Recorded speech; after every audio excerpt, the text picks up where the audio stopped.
Onwards! We have work to do.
It's time to move on. We shouldn't stay here.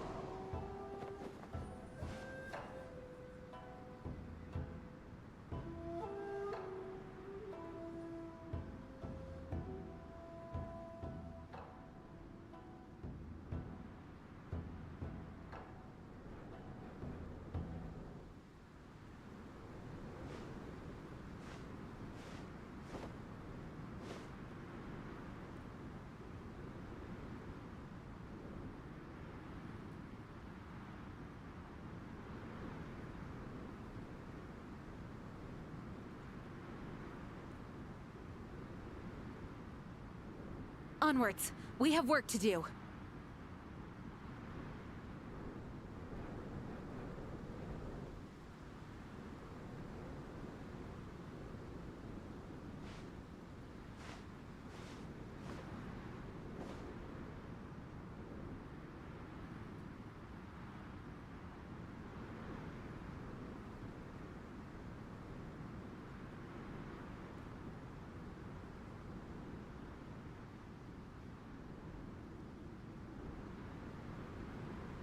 It's time to move on.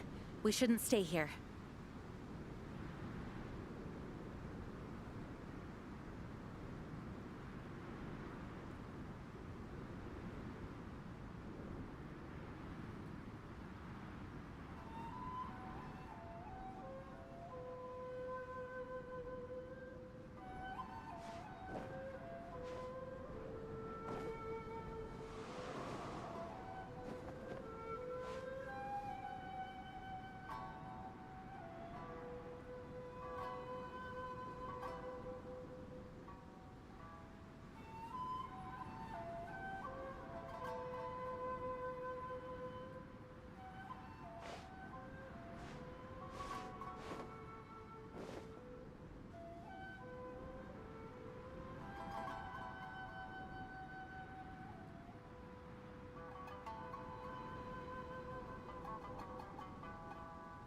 I do hope the Knights of Favonius are all working hard.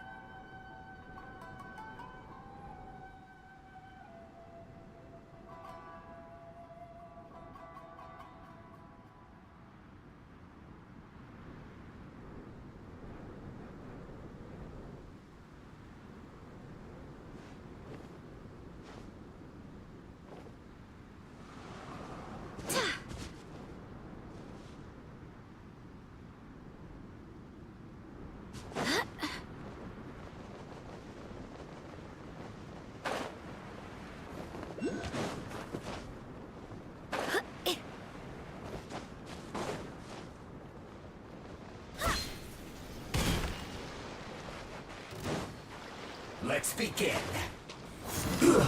Shouldn't get careless. Light up the blazing sun! This! Shame! I will end you. Toxifying haste! Drop! Try and stop me! Rise with the sun! This quickly!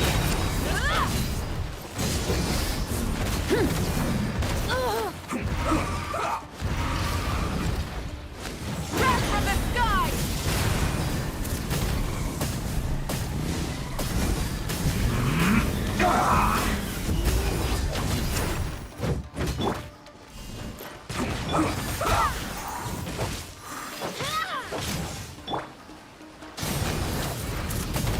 Incinerate!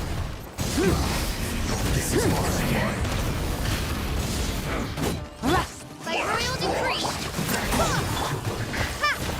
It's time for a flash freak.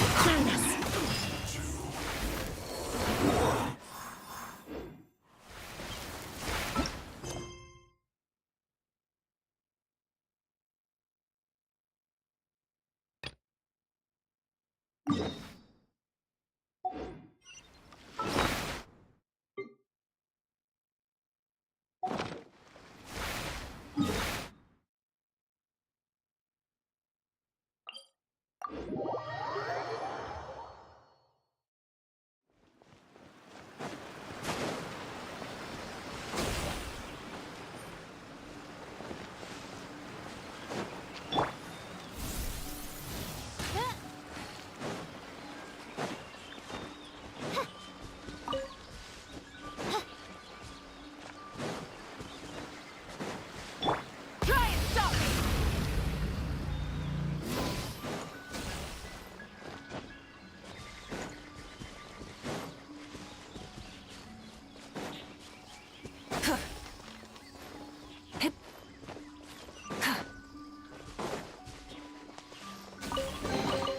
The rewards of an adventure worth remembering. Rev the engines! Oz, reveal thyself!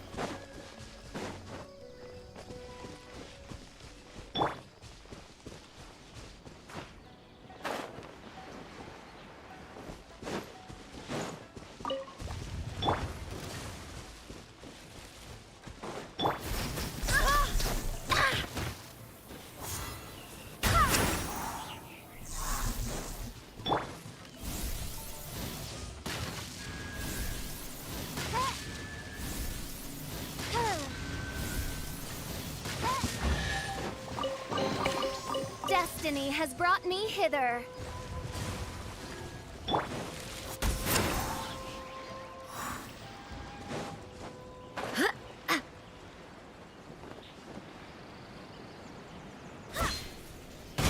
Have a lucky day! Rumble apart! Starfall! By royal decree! Yeah. Cheap tricks! Pyroclastic surge! The fairy! God, the fairy!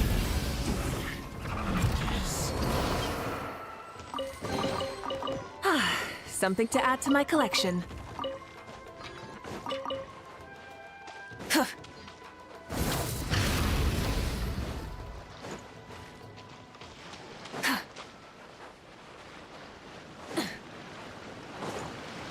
and stop me!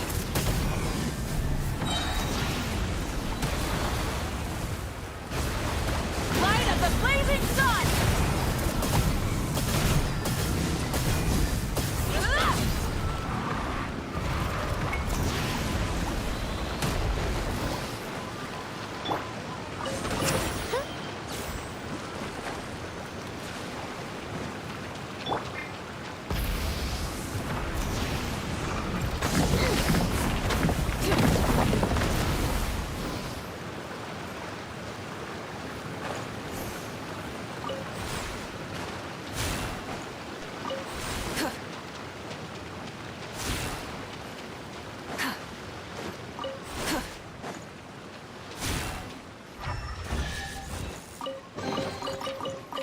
Hey, not a bad haul.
of an adventure worth remembering. Rev the engines!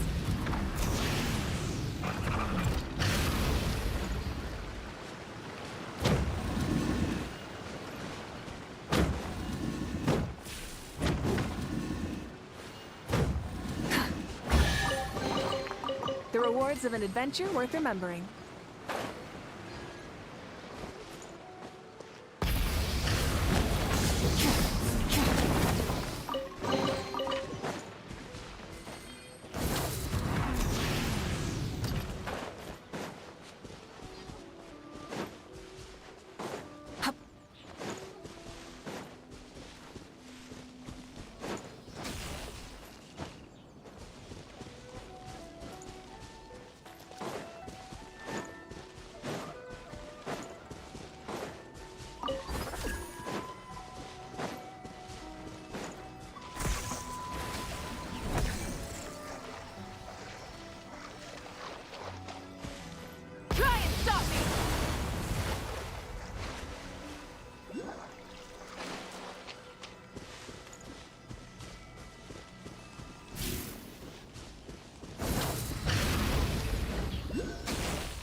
What a lucky day!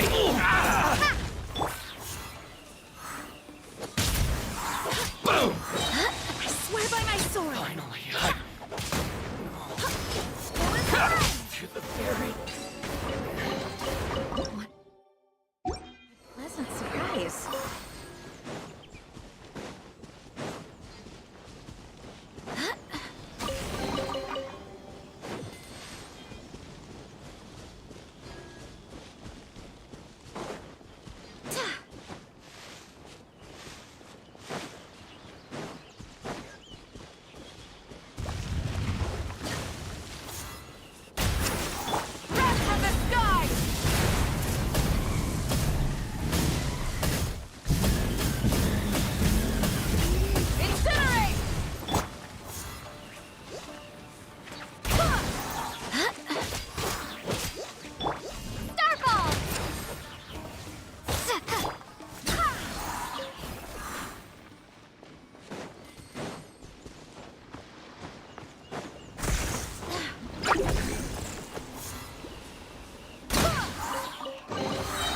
What a pleasant surprise.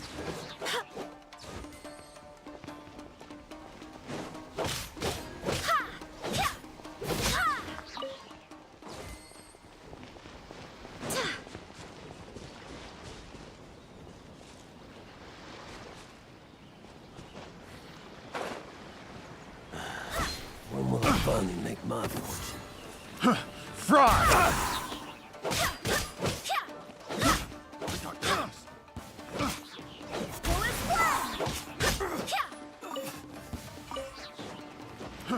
Fry!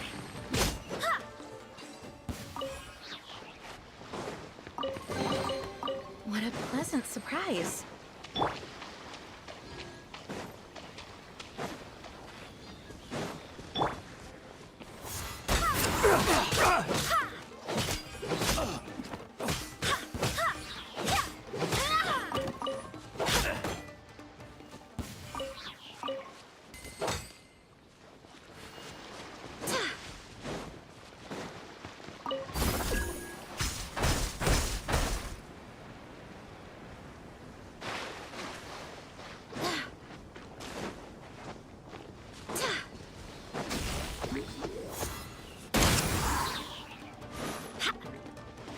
Rise with the sun!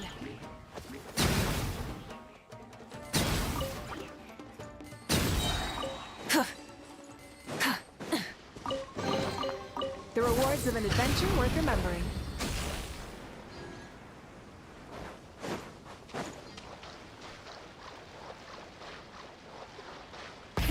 Rev the engines!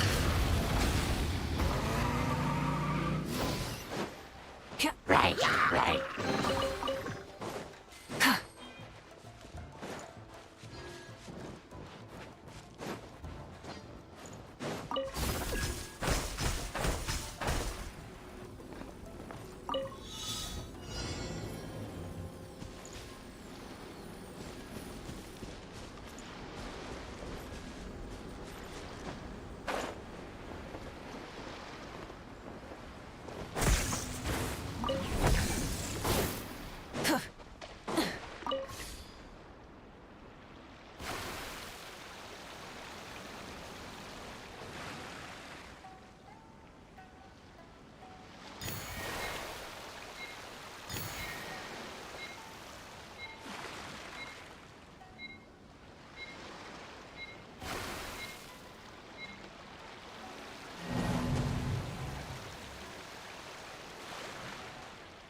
Something to add to my collection.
Try and stop me!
Can I improve my culinary skills?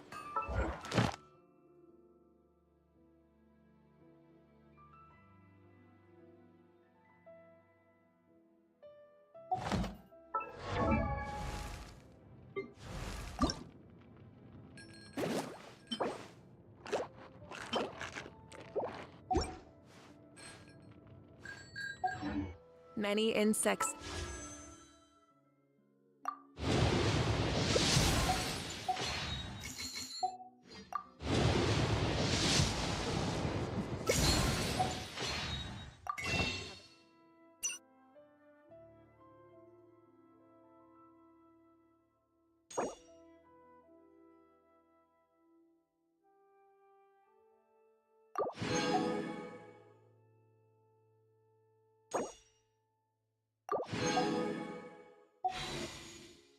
Compulsion to follow the light.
You!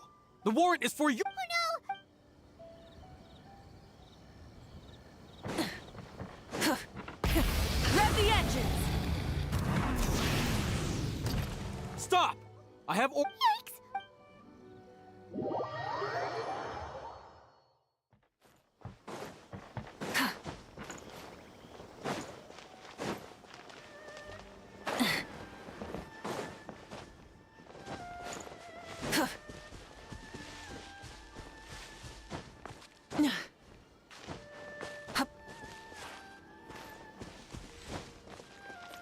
Stop! I have orders to search for a wanted criminal.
Stop! I have.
Raspberries! Incinerate! Full throttle!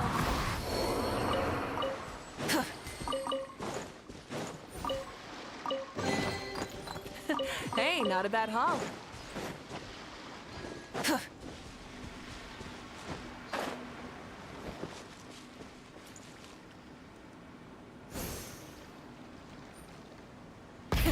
Rev the engine!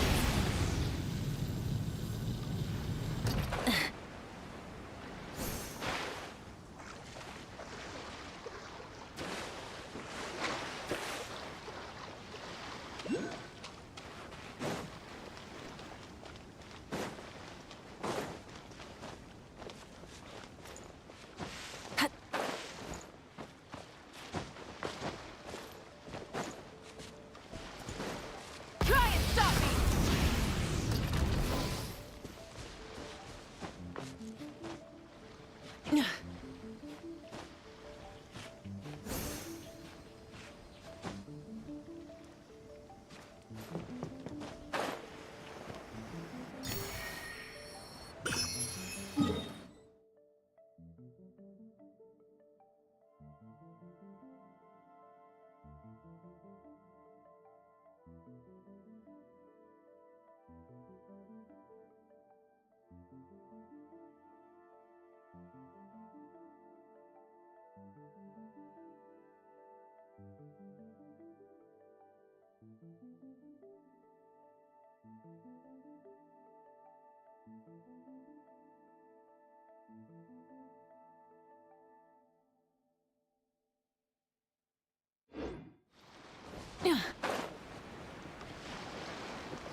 Rev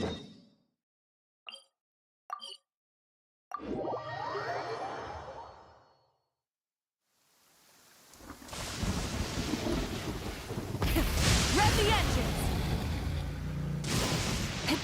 Hit.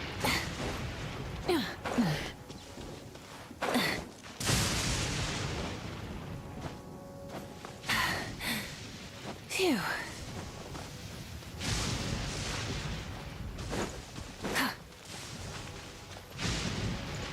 Thanks for your help. Have you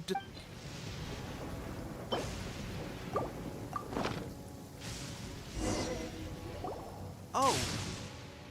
Never mind. I guess this was probably the safer I may need your help in a moment to change their dressings. Here's hoping this'll speed up their recovery. And, thanks for your help gathering the ingredients. This really hurts when you first put it on. It's a standard remedy, but a dependable one. You may have skimped a little here, though. I'm dying to get out of this place. I don't think it works like that. Piling on extra dressing isn't going to make you heal faster.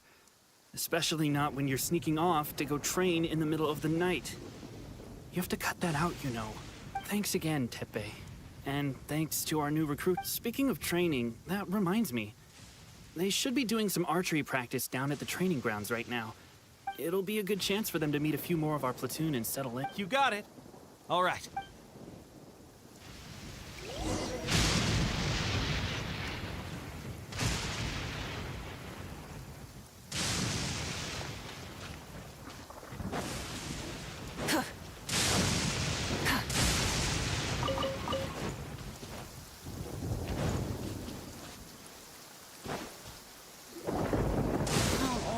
Another miss.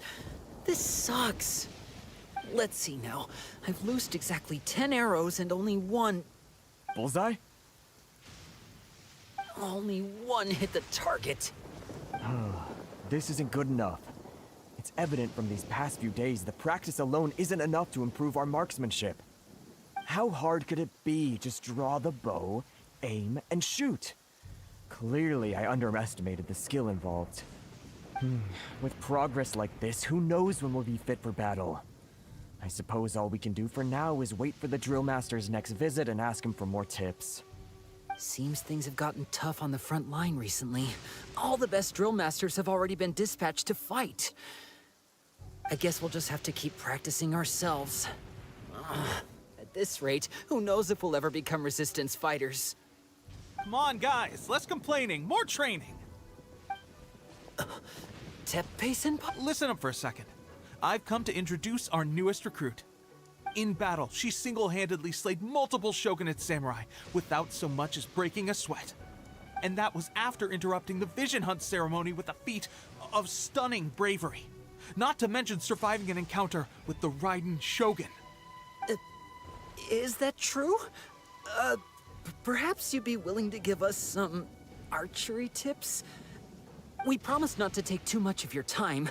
A quick demonstration would be all we need. Our previous training was so rushed that we hardly remember the proper technique. It would mean a lot. Oh, you got it. We won't let you down.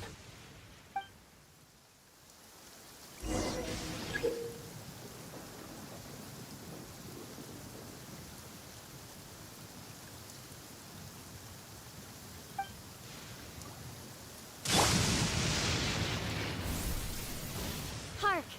'Tis thundering retribution. An omen of dark times ahead. That, and main Fräulein's laundry is still on the line. What? Seriously? Huh. Huh. Huh. Huh. Huh.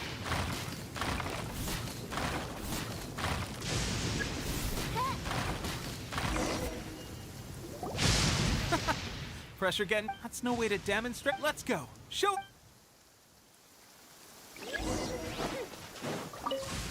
Ready? I'm sure you'll get it this time.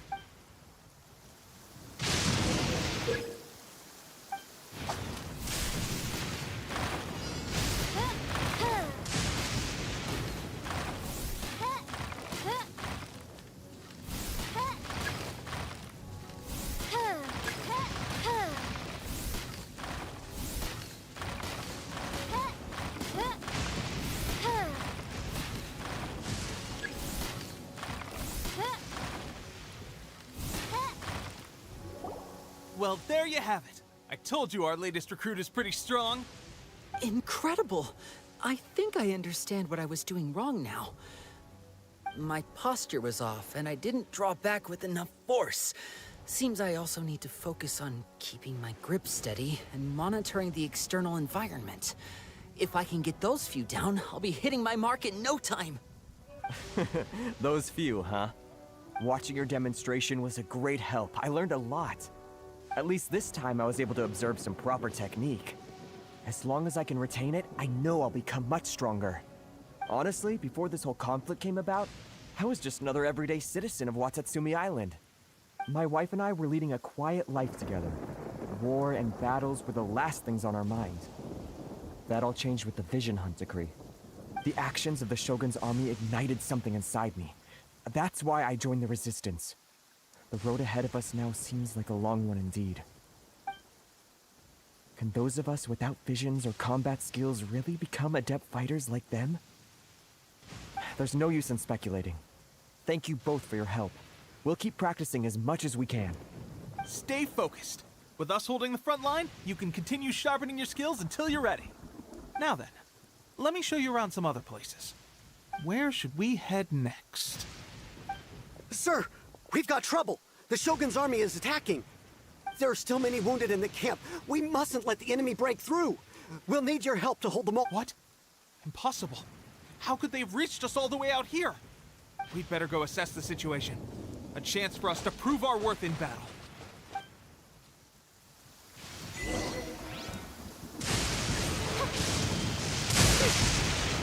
Who goes there? Get ready! Sever night from day! I must withdraw. I'm lost. I must forget this. Well, we managed to hold them off. But what would the Shogun's army be doing? We have sentries and patrols posted all around the perimeter here. The enemy should never... Unless... They must have an informant, feeding them intelligence and helping them to approach unseen. That's the only possible explanation. Our priority is finding the agent and protecting the camp. This is my chance to show what I'm made. Sir, if I may, I just returned from inspecting the perimeter. It appears that several portions of our defensive walls were already collapsed. The Shogun's army must have known about this vulnerability and made their way over. I suggest we repair the walls and double the guard.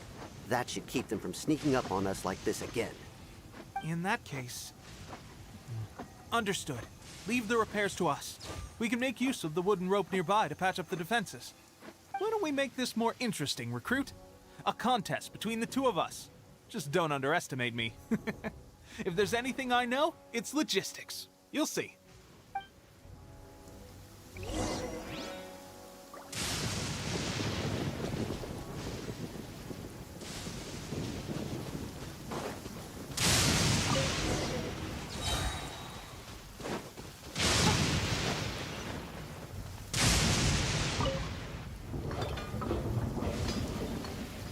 All right, that should do it. The Shogun's army will have a hard time getting past this, no matter how determined. Seems I've made another valuable contribution to the Resistance. But why does it always have to be logistics? I thought getting transferred to the front line would be a chance to showcase my abilities and square off with the enemy. Instead, here I am. Doing what I've always done before. Why are you so insistent about being on the front line? It's just like General Goro said. We joined the Resistance because of our war. There are a multitude of ways to contribute to the Resistance, but who wouldn't want it anyway? We got more than we bargained for inspecting the camp. Let's report back to General Goro. If all goes well, we might just be assigned a few missions closer to...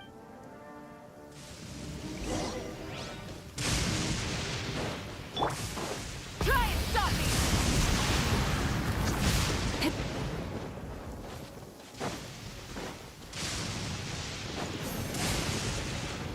Strange. I don't see General Goro anywhere. We've had a change of plans. The Shogun's army is attempting an advance on the main front. Reports have it that Kujo saw it. As for us, it's been days since Her Excellency last made an appearance here. We've executed almost... The situation is becoming grim. If we retreat any further, I fear morale may falter. For now, we can only pray that General Goro will be... difficult that may seem. We should go to the front line. Our forces need all the help they can get. We're no use to them here.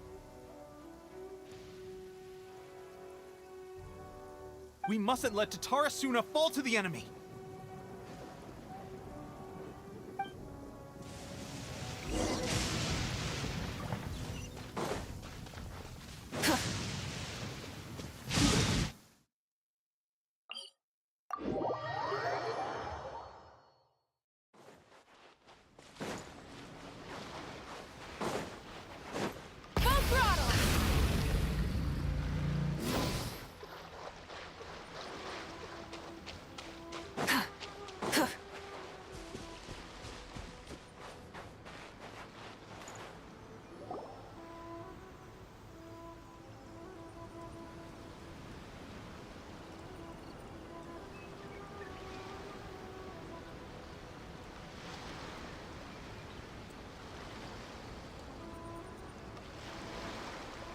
So, you are the only one here? I thought I might get to meet your grand strategist.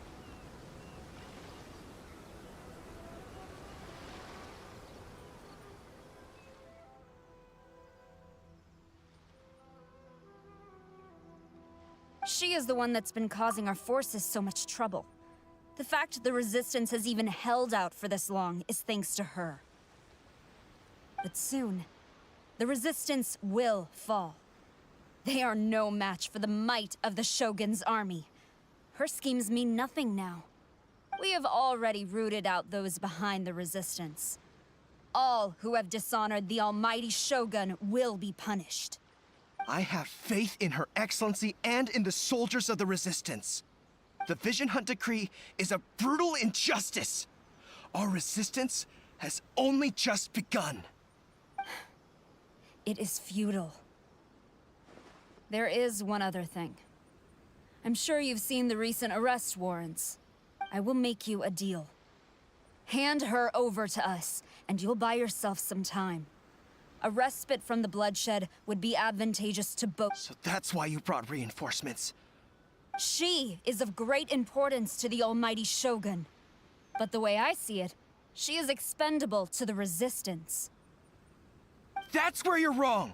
She means just as much to us. As a member of the Resistance, she's a comrade. I'll never surrender her to you.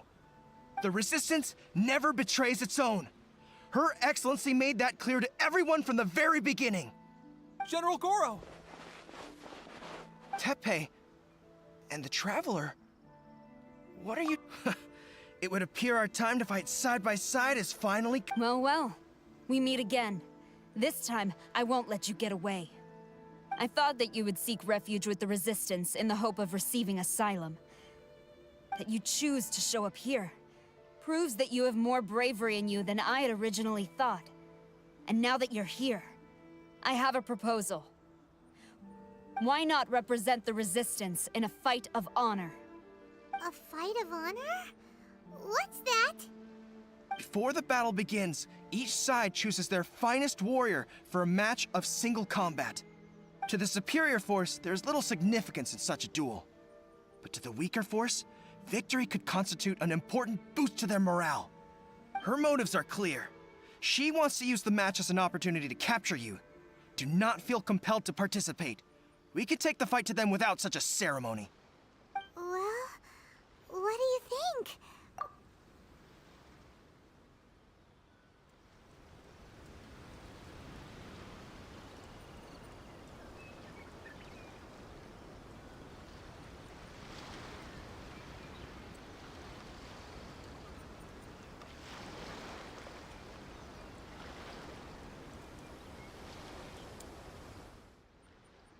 Remove all threats to eternity! By order of the almighty Shogun! Be wary! You're up against a powerful opponent!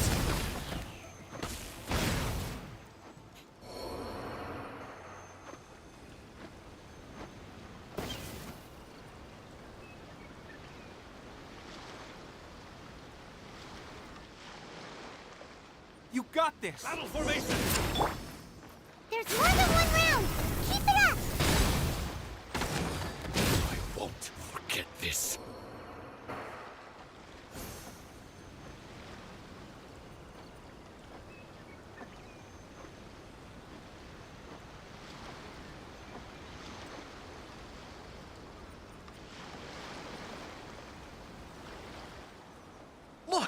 That's 2 rounds in a row! The Shogun's army is not invincible! We can win! The soldiers are rallying! Your warrior's will is bringing them hope, Traveler!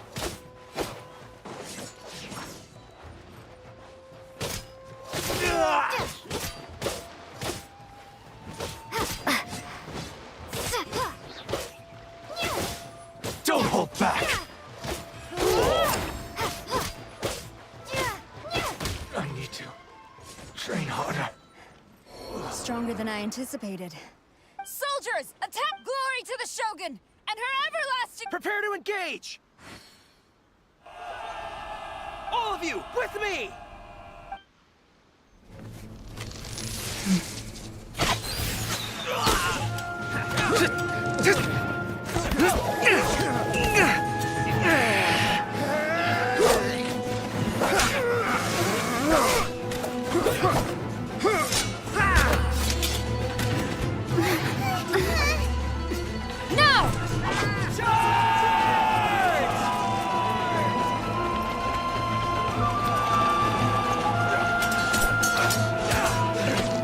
Stand firm! Hold the line!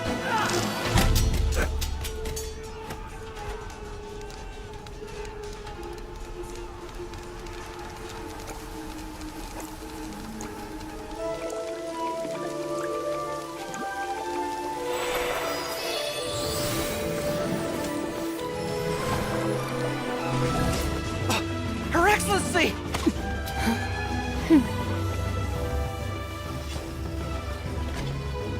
The wait is over, my comrades. Now is our moment! Calm as the breeze, my lady. I just hope you can afford all these mercs you've gathered!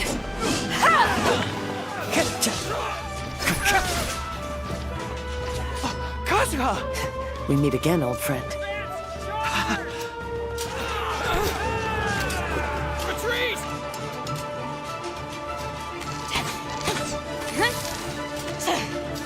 All forces, retreat!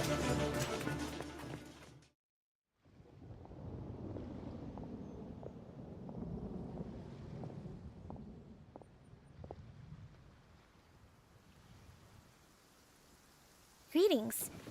Well, this is the first time we've met. Please, allow me to introduce myself. I am Sangonomiya Kokomi, organizer of the Resistance and also the Divine Priestess of Watatsumi Island. Perhaps it's the first time you're hearing that title.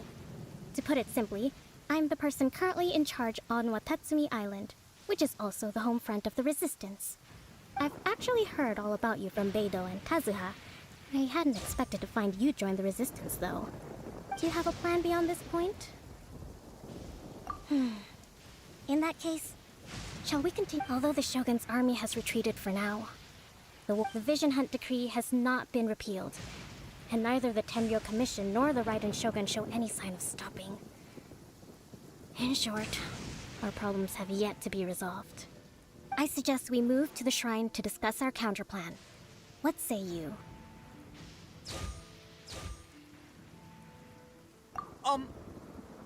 Can I come too? I know Watatsumi Island very well. I can carry on being your guide if you'd like. Goro, thank you for all you have done. Our forces are weaker than the Shogun's army, and my absence can only have made the recent days all the more trying for you. I'm afraid I must still ask you to stay a while longer, to keep eyes on the Shogun's army and also to see to the wounded. But I will ask the mercenaries to remain stationed here, and Kazuha is here too. Hopefully this will serve to reduce the pressure you are under. Well received, Your Excellency. I must return to Sangonomiya now. I have a few things to attend to. Once you're ready, please rendezvous with Teppei. Thank you for all your efforts so far. From this day on, I fight alongside you. Fight for the future of Inazuma.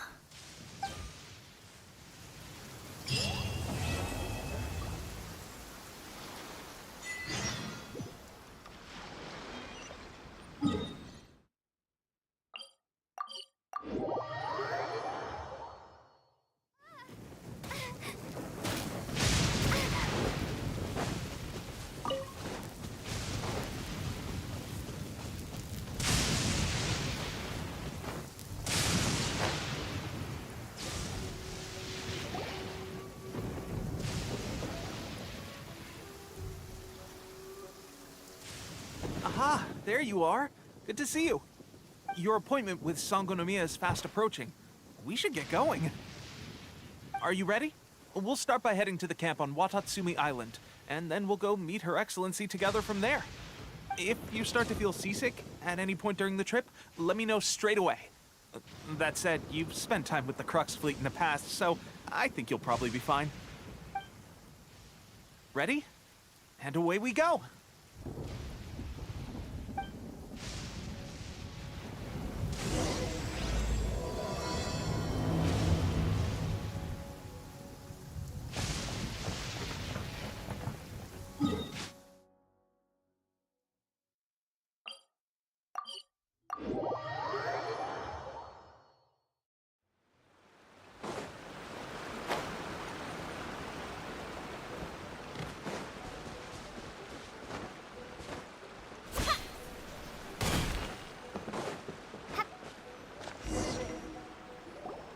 Here we are, the training grounds for Watatsumi Island's troops. Right now, the resistance is predominantly made up of local soldiers from Watatsumi Island. Some of them are fighting with the Shogun's army in Tatarasuna, and some of them are stationed here on the island to keep the locals safe. Did you used to train here too? Yep. Unfortunately, I had to join the fight in Tatarasuna before I'd had the chance to impress the instructors, so they had me start off by helping in the logistics division. I'll be staying here for now. If you need me for anything, just come here. If I'm not around, just write a note and stick it on the wall. As soon as I see it, I'll come find you. Shoot! It's nearly time for the appointment with Her Excellency. I'll have to show you around Watatsumi Island some other time. For now...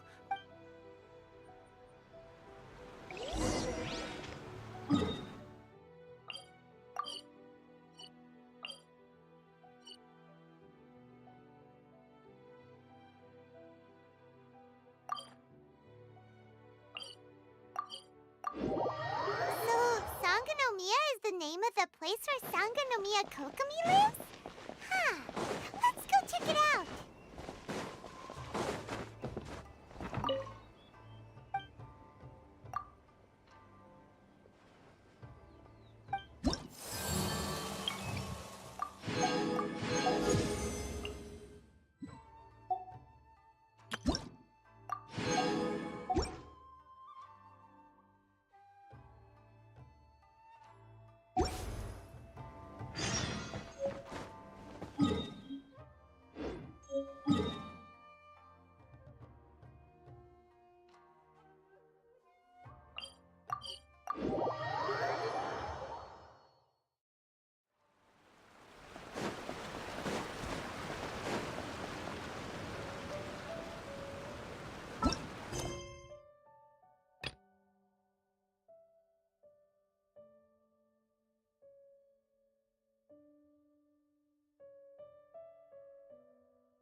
she's all by herself, right?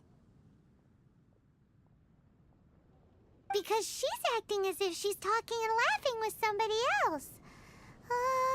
Paimon's creeped out.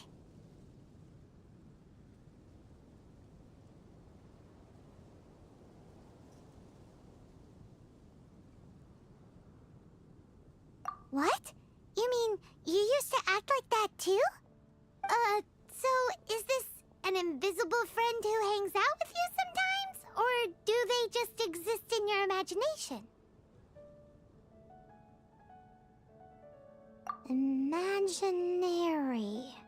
Imagination. Oh, you must mean imagined friend, right? Why didn't you just say so? So, this imaginary friend of yours, when does Paimon get to meet them?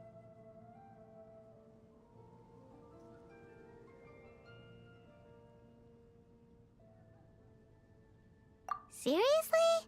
So, imaginary friends just disappear when you grow up? Oh, Paimon was looking forward to meeting yours. Hey, don't suppose your brother has an imaginary friend too? No way! You guys are so lucky! Because they have this game in Liyue. Have you heard of it? It's a 4-player game, but it seems you guys could play it with just the 2 of you. Oh, Traveler. Fancy meeting you here. Tone-deaf bard. What are you doing here? I'm here because Lisa has been making some exciting new contraptions. Why does the thought of Lisa's contraptions make Paimon so nervous? Come now, that's no way to speak about the elegant Miss Lisa. For this particular contraption, Lisa had to import some dangerous materials from Sumeru.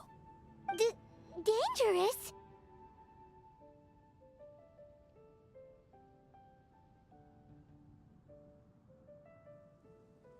That's right. Looks like a monocle, but actually it's called a Nernama detector. Sadly, Lisa isn't able to use it herself, so I'm borrowing it for a while. And also, I'm testing it out for her, to see if it actually works. Huh? Why can't Lisa use it? Perhaps it's because she lacks a certain childlike sense of wonder. Or maybe there's some other reason for it. For sure, just ask her yourself sometime. So, you can see them? Go on, tell us. What does his imaginary friend look like? That would be telling. Anyway, it's all yours now, Traveler. Take a look. See if you can see Nora's imaginary friend. Do you see him? Do you see him? So it does work for you two. Paimon wants to see? Wait, but this gizmo isn't in Paimon's size. Alright then, you'll just have to be Paimon's eyes on the ground. Let's go see what everyone's imaginary friends look like.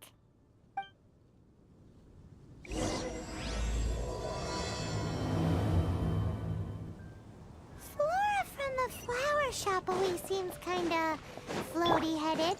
You know, Paimon bet...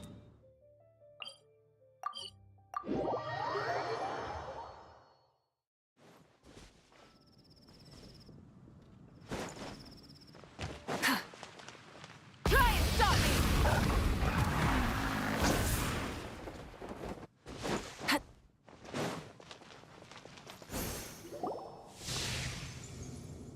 There it is! Behold, a floaty imaginary friend for floaty-headed Flora! A bloaty floaty! Wait, imaginary friends can be plants now? Hi, Traveler. Hi, Bard.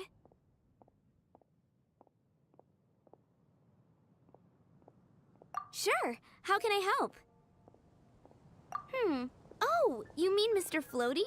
Most people can't see him. Mr. Floaty is my bestest friend. We grew up together. No fair. Paimon hates feeling left out. Flora, why exactly are you friends with a bloaty floaty? What's wrong with it? I always wanted to be friends with a plant who could fly. Friends with a flying plant? Why? Because then when it's windy, you and your friend can fly off into the sky together. You gotta admit that's pretty cool. Isn't that called being blown away? That's what some people like to call it. I only found out this plant existed from an explorer who told me stories of his adventures. I think his name was Stanley.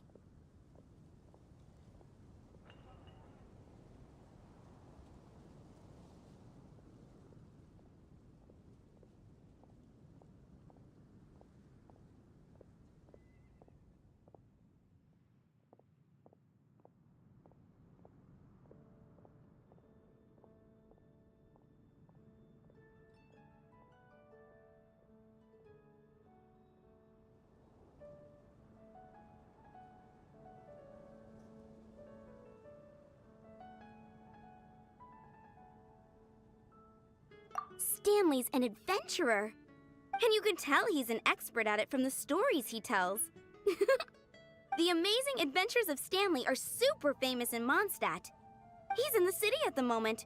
You should go ask him to tell you some of his stories. That sounds like a fun idea for next time. But right now we have other things to attend to. Flora is a pretty mysterious kid. Which child shall we interrogate next? Paimon's thinking. Oh, how about that little guy in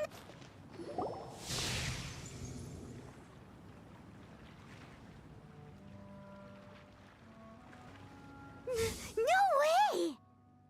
Well, that is unexpected. Timmy's imaginary friend is a ruin guard? Paimon's freaking out right now. That thing is sure to attack us. What say you we postpone our conversation with Timmy for the time being? Huh?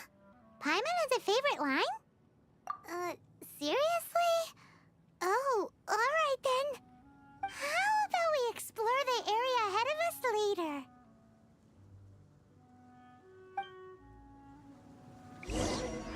Children are more open-minded. Is that why they can think up all kinds of imaginary friends? Fitting, isn't it? That the City of Freedom should be home to children with such boundless powers of imagination. What about adults' imaginations? Let's ask some adults at the tavern.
The thing about wine is, you have to drink it at the tavern, or you miss out on half the fun. Seems to me you'd find some way of keeping yourself amused even if you drank alone. If I didn't know any better, I would say you're being deliberately uncivil. Just drink responsibly on my premises, okay? Oh, and if I did have one too many, what then? You'd throw me out along with the trash, is that it? Throw you out? You know, the same way you threw out Father's legacy. You sold off his mansion. Or maybe you've forgotten. I see no reason to cling to things that have outlived their purpose. Is that so? Then I trust you were most swift indeed to part with a certain vase? Sorry. I have no recollection. That's odd. Master Diluc, I'm sure I saw such a vase in your home. A beautiful one, unmistakable in fact.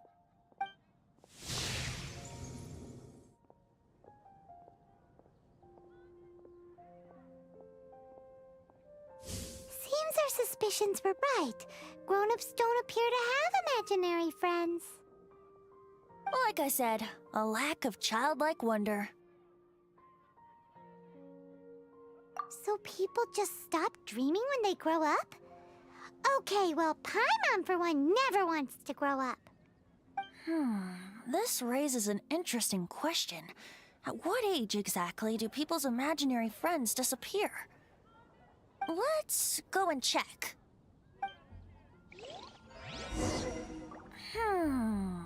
How about Ellen? Someone of her age surely must have some imagination left, don't you think? Uh-oh. Somehow, Paimon finds the idea of not being able to see Ellen's imaginary friend kinda scary.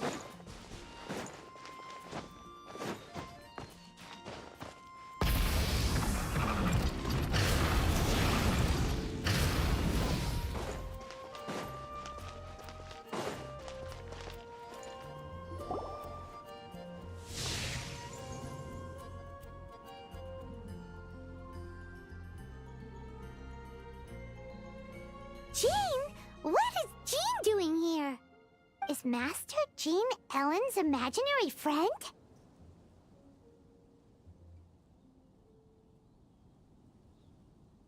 Yeah, she's so conscientious. It's terrifying. Huh? Oh, hello. What are you guys doing? Are you always training here? You bet. Today, I heard Stanley talking about his adventures. It was incredible. It got me really pumped up. Oh, I hope I can be as outstanding as him one day. So that you can fight shoulder to shoulder with Master Jean? I mean, obviously I want to become a knight. And if I got to go on an adventure with Jean herself, well, even better. Seems Ellen really looks up to Jean. Huh, thanks!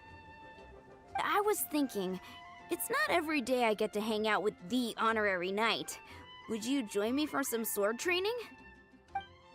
Huh, how can I smash all these training dummies at once? Light it up! So that's how to do it. I'm impressed. Oh, thank you. It's clear I still have a long way to go in my training. So modest. I, for one, think you're quite the pro at this already. Oh, well, I'm exhausted from training, so clearly my fitness needs some work. One day, though, I'll smash all the training dummies in Mondstadt. Ellen, she's our girl. If she can't do it, Hilly Churl. Thanks. Shoot, I got so caught up here I forgot there's something I was supposed to do today. Ugh, but I'm so sore from training. I can hardly move. Honorary Knight, could you deliver a message to Jack for me? He's gone adventuring at the Temple of the Lion with Stanley today. Stanley's a truly legendary adventurer, renowned in all of Mondstadt. He once set foot in the Mare Javari. We were gonna meet up tonight and discuss adventure plans.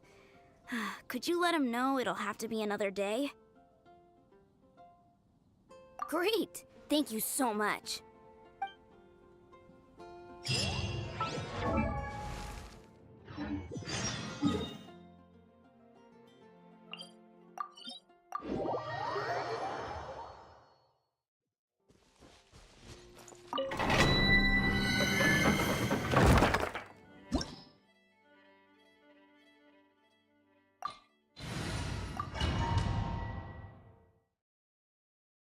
The Temple of the Lion?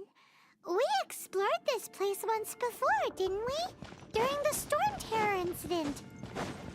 Seems like it's now a hot spot for adventurers. That can only mean one thing. Looks like we can't go any further. Not to worry, allow me. Those who wander in the dust, the wind shall send soaring sky high.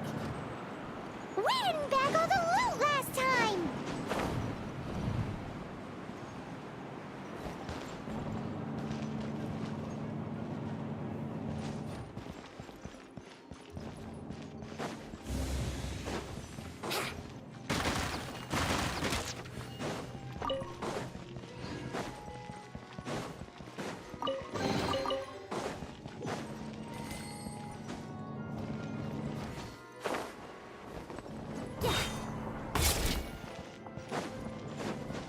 Brace yourself.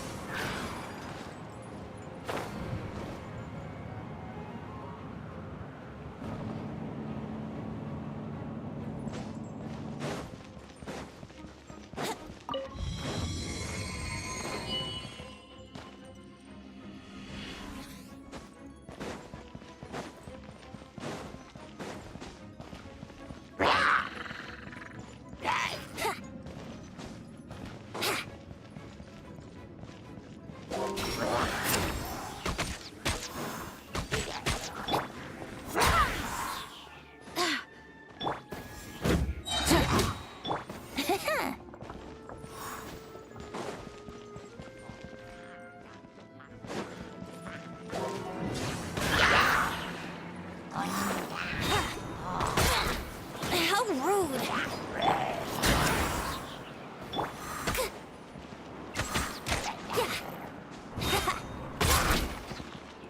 Here we go! Time for takeoff.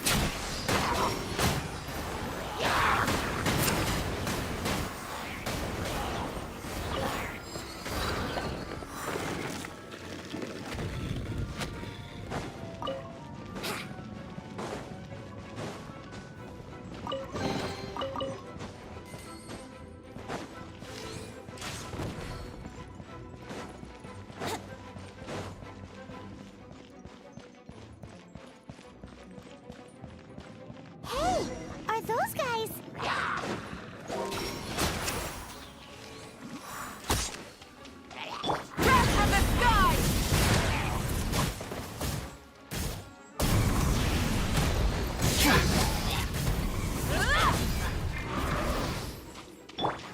Think you can get away? Let's play!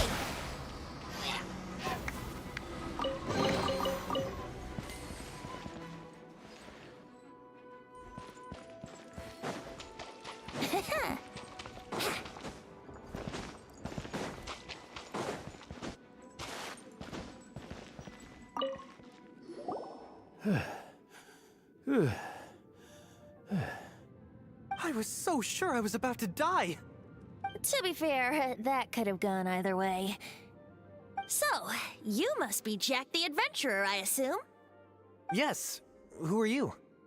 Actually, we came looking for you. Ellen has a message for you. She said she won't be able to join you today to plan out your next adventure together. She'll join you some other time. Oh, I see. I feel bad you had to come all this way to find me, and then had to rescue me. Huh? I don't see what all the fuss is about. It was nothing that I, Stanley, couldn't have dealt with by myself. Whoa! You are Stanley? You are that legendary adventurer? Renowned in all of Mondstadt? Who once set foot in the Mare Jafari? The very same. I must say, it's an honor to meet one as legendary as yourself. Well then, how would everyone like to proceed? Head back or head further inside?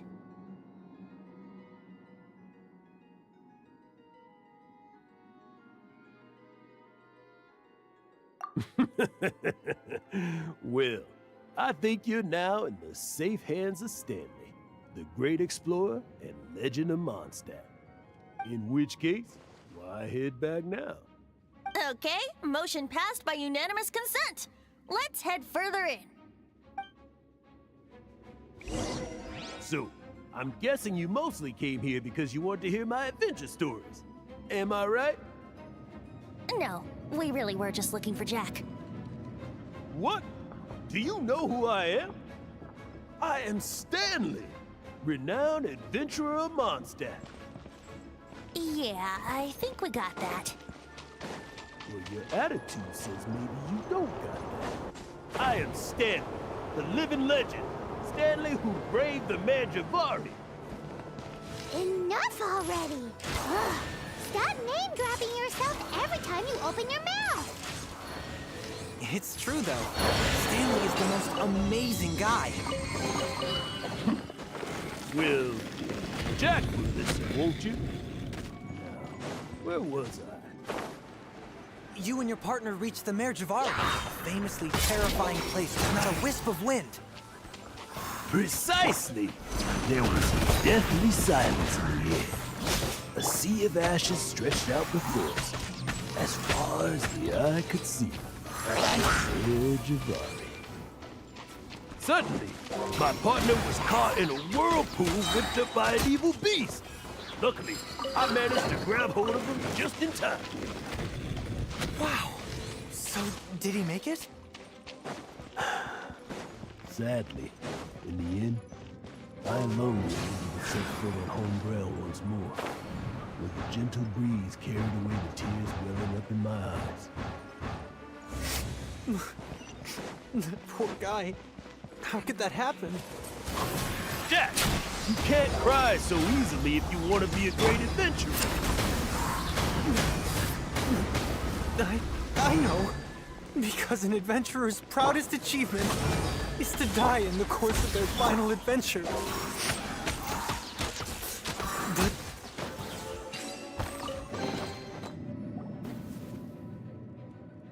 Traveler, I believe I've made a small discovery. Could I ask you to use the Nernama detector once more?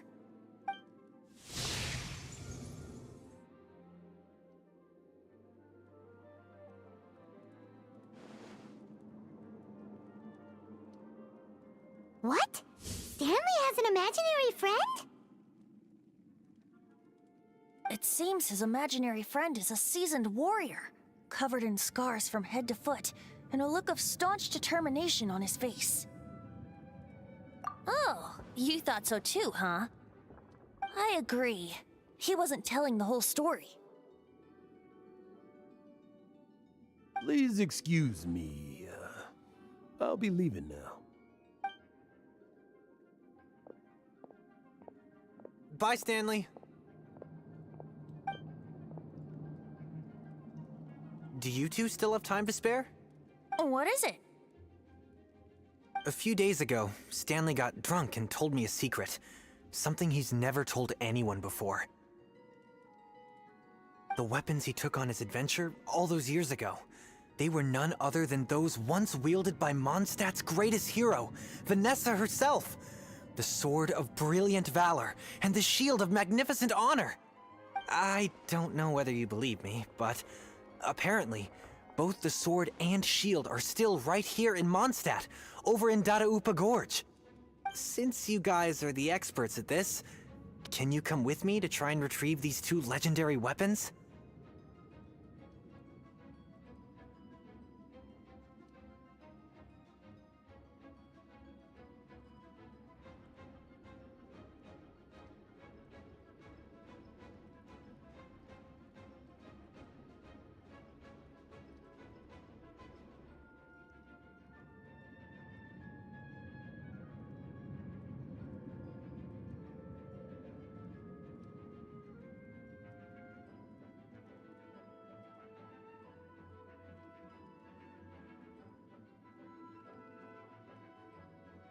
You bet!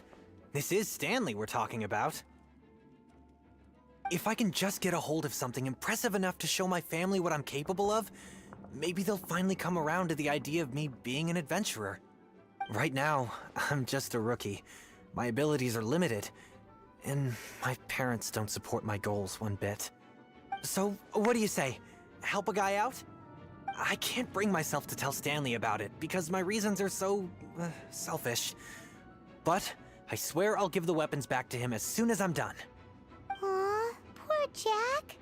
Let's help him out.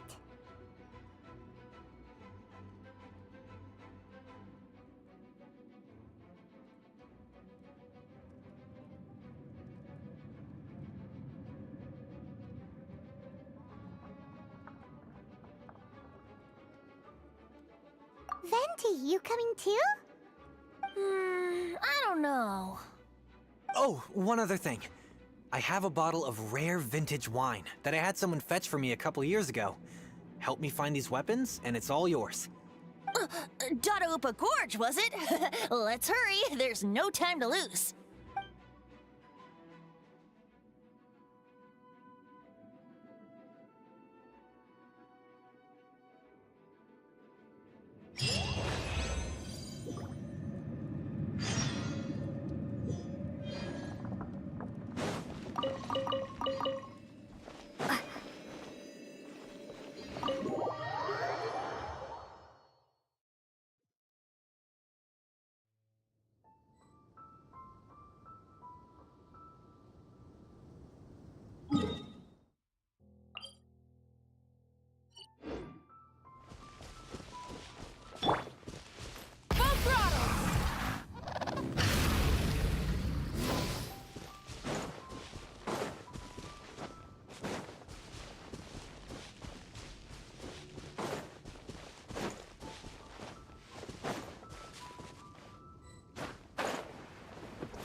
Hey, that bunch of villagers!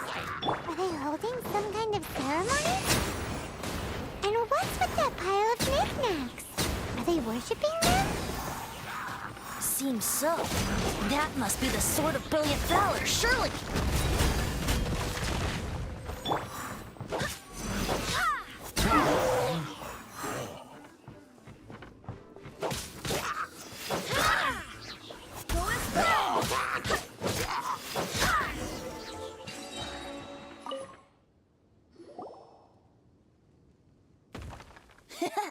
Lo and behold, the Sword of Brilliant Valor. Are you sure? Looks kinda basic to Paimon, and a little worse for wear, too. Why would hilly trolls be bowing down before a piece of junk like this? Seems somebody tossed an old sword into a pile of spoils these hilly trolls were already celebrating. This is in terrible shape, and it's so basic, I'm at a loss for words. Say, Jack, have you ever seen an Anemo crystal fly? They're found in the open country around Mondstadt City. If you saw one in broad daylight, you wouldn't bat an eyelid. But in the pitch blackness of night, its brilliant glow is mesmerizing. It truly resembles an exquisite crystal dancing in the night air. Is valor not the same? When everything is going your way, it seems meaningless, fades into the background. But when you're in dire straits, valor is the thing that gets you fired up and fighting back. It's the brilliant ray of light that guides you out from the darkness. You're right. You're right. Then this has to be it. This is the Sword of Brilliant Valor. So, we got our sword. Now we just need that shield. Let's scout around. It's definitely in Dadaupa Gorge, so... Huh? There's somebody there! Stanley? What's he doing here? He's acting so weird. What happened? Why did you stop all of a sudden? Huh? Oh, it's nothing. Just one of those Mora spouting weasel thieves passed by is all. What? Where? I want to see. Maybe another time. We have a shield to find, remember?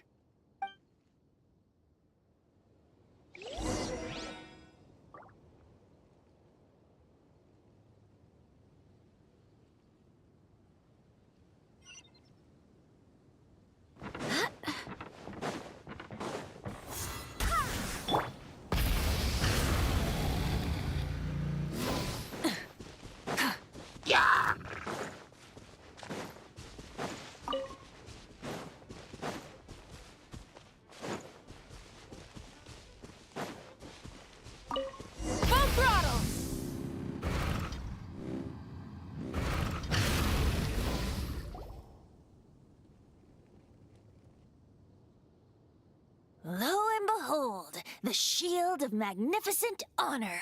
Liar, liar, pants on fire. It's a chunk of wood. A chunk of scrap wood with the handle attached. Who in their right mind would use this as a shield? There's also wine stains on it. Yeah, I'm pretty sure this was just taken from a wine barrel. And yet, my bard's intuition tells me that this is none other than the shield of magnificent honor. Warriors wear their battle scars with pride, and shields are no different. Surely an intact shield is one that has shied away from the battlefield. Is not the broken and splintered shield the one that has fought in countless wars and lived to tell the tale? Though the soldier's body be tired and torn, still they fight till the very end, till they have no blood left to bleed. Such magnificent strength of will. Is that not the true meaning of honor? You do have a point. Shiny new shields don't stay new and shiny for long. Okay then. Well, maybe if we ask for free. Ahem. Excuse me, Mr. Hilly Churro? Well, okay. You take it from here. Hope you've picked up some Hilly Churlian by now. If not, there's always body language. Seems cheerful enough. Maybe negotiating will work after all. Uh-oh. He did not seem to appreciate that.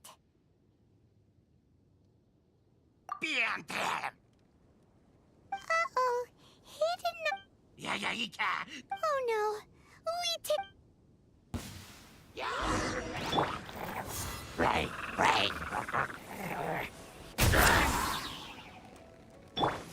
Oz, reveal thyself! Rise with the sun! Rev the engines!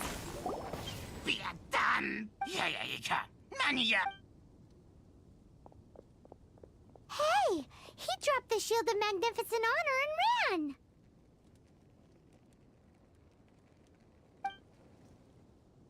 Guys, thank you so much.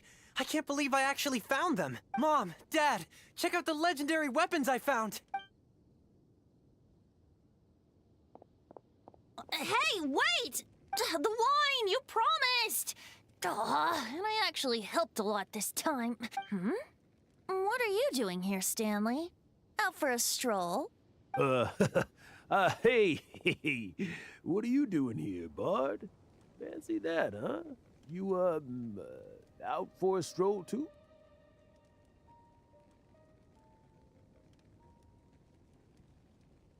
Oh, that's right. An after-dinner stroll, to be precise. We were also helping a friend look for something.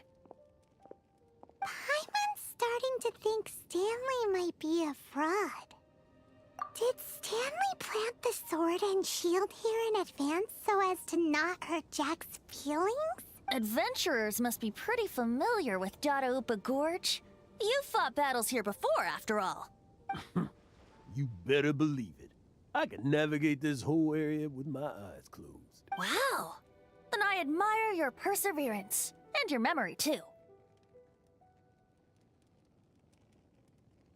It's only to be expected of a great adventurer like me. You guys had better watch out, though. This place is crawling with hilichurros. I'll get back to my, stroll now. Goodbye. Guilty conscience much? Well, he shouldn't have gotten so carried away bragging to Jack, should he? Although, on further reflection, I must say I'm intrigued. Someone who can't let go of the past and gives up on the present instead. I wonder, if such a person was forced to take their first step towards the future, which way would they go? What are you talking about? I'm just musing to myself. Anyway, I propose we take a trip to Angel's Share tonight.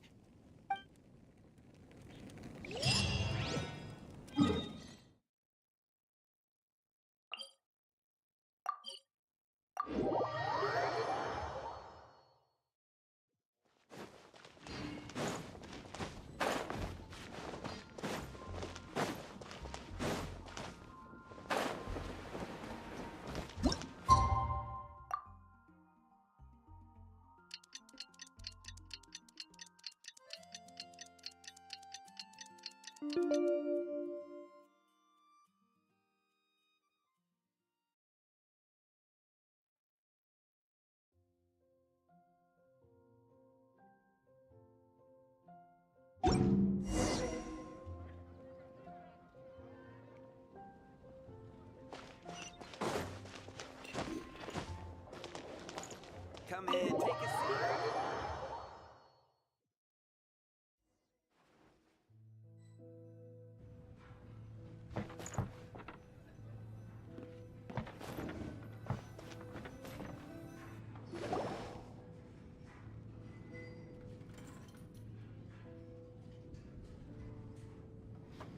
Tell me, Stan. Tell me, what should I do? Huh? Why does he keep repeating his own name? Surely not. Even I've never heard tell of a second Stanley. Oh, Stanley. It should have been me. I should have been the one to die in the Melchivari that day. Why won't your spirit come and stop me from using your name? Why, Stanley? Why? If only you hadn't had to save a rookie like me, you would have never died in that windless corner of the world. You were a renowned adventurer, destined to become a legend one day. But now, that'll never happen, because your life was cut short, and all because of a worthless tag-along. Does anyone get what's going on here? I think our friend really did make it to the Mare Javari. And I think the tragedy he encountered there was real too. But the real adventurer, the real Stanley, that was his partner, not him. The real Stanley is the one who died to save our Stanley. Wait, so the only reason our Stanley is called Stanley in the first place is because he stole the other Stanley's name? I fear that may be the case. Stanley, for so many years I've lived in fear. Fear that Mondstadt will forget all about you. So I tell you adventure stories at every opportunity. Mondstadt must remember. Stanley reached the center of the Mare Javari. He's the greatest adventurer there ever was, and he lives on. Stanley will never die, because I am Stanley. I am Stanley. I'm sorry, Stanley. Getting too old. Now. Are you guys planning on eavesdropping much longer? Yikes! We're busted!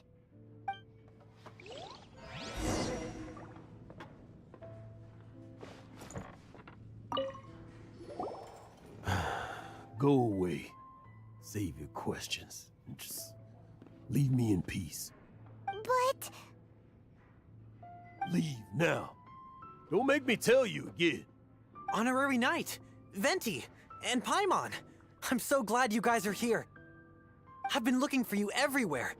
I wanted to thank you again for helping me find the sword and shield. My parents are finally supporting me. Oh, really? Yeah, really. They even said they're gonna pay for someone to fix up the Sword of Brilliant Valor and Shield of Magnificent Honor for me, so I can take them out on the road. That's wonderful! So, Jack, is this the part where you bid farewell to Mondstadt and set off on your intrepid trip traversing Teyvat? No, not yet. I still don't have what it takes to go too far from home just yet. Besides, I'm sure Stanley still has a few stories left to tell. They're what inspired me to become an adventurer in the first place. Stanley, Oh, you're drunk again. We'll see you tomorrow then. After your hangover wears off. Maybe you can tell me some more of your stories? Stanley's really fond of that kid, don't you think? Jack. Jack. Jack left. Oh, I see. Well, thank you for not telling him about my secret. Huh? All of a sudden you're facing the facts? That isn't like you. Just now, I couldn't bear to look at him. His adventurous spirit is so pure, unblemished. I'm just a weary old feckless fraud. But that kid is a brand new shining star, full of potential. I cannot allow his dreams to be crushed. You're not a total fraud. Stanley's adventure stories and experiences. They're all true, aren't they? Stories? Experiences? What's the point of them anymore? To be honest, my memories of adventuring and of Stanley, they're hazy these days. That's my biggest secret of all, and my biggest fear. All these years, I've been living to tell his story. But his personality and the details of his life, I don't remember them clearly anymore. But the one thing I can never forget is that he died in a windless land, where his spirit can never be recovered.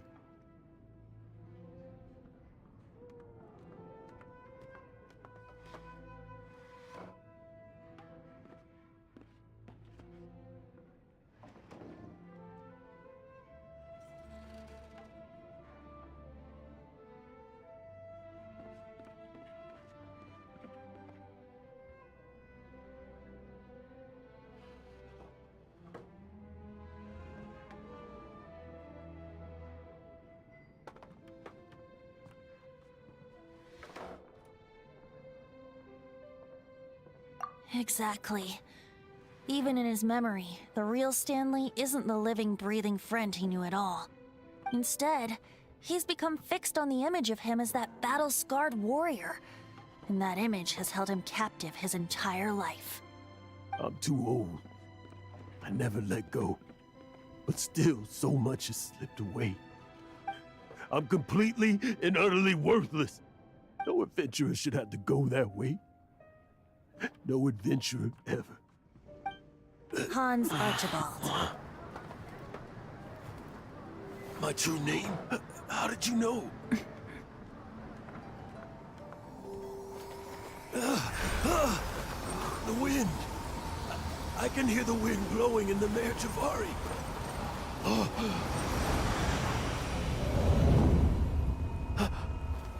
I always believed you existed. Will you hand me your old friend's spirit?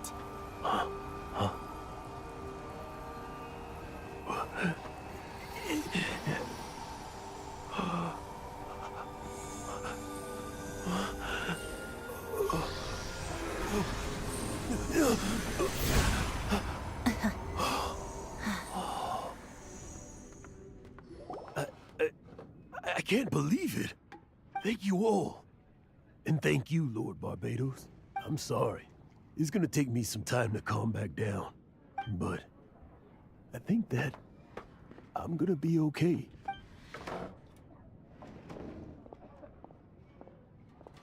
Ah, wonderful! Stanley reconnected with his true self and Jack can finally go his own way. This calls for a celebration. And by celebration, I do, of course, mean libation. And by libation, you mean you're not leaving this tavern till you're too drunk to walk, right? No, the wine here's too expensive. Jack still owes me some wine, though. He promised me a rare vintage in exchange for helping him out, remember? I'll head off to fetch the wine. See you shortly. Let's meet at the usual place. Huh? Where's that supposed to be? Why has Paimon never heard of it? Hey! Hey!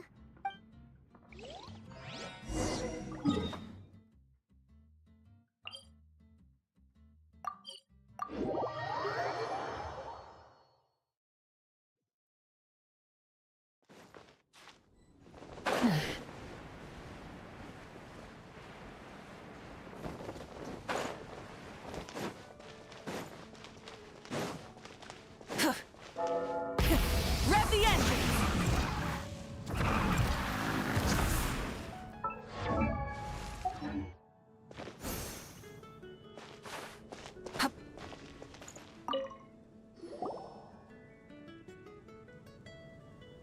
You made it. Finally.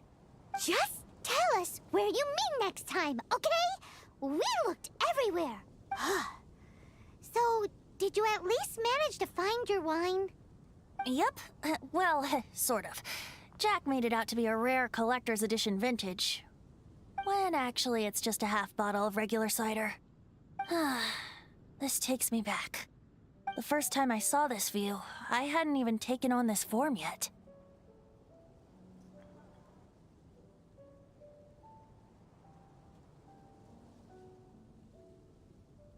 It was about 2,600 years ago, before the world had come under the rule of the Seven.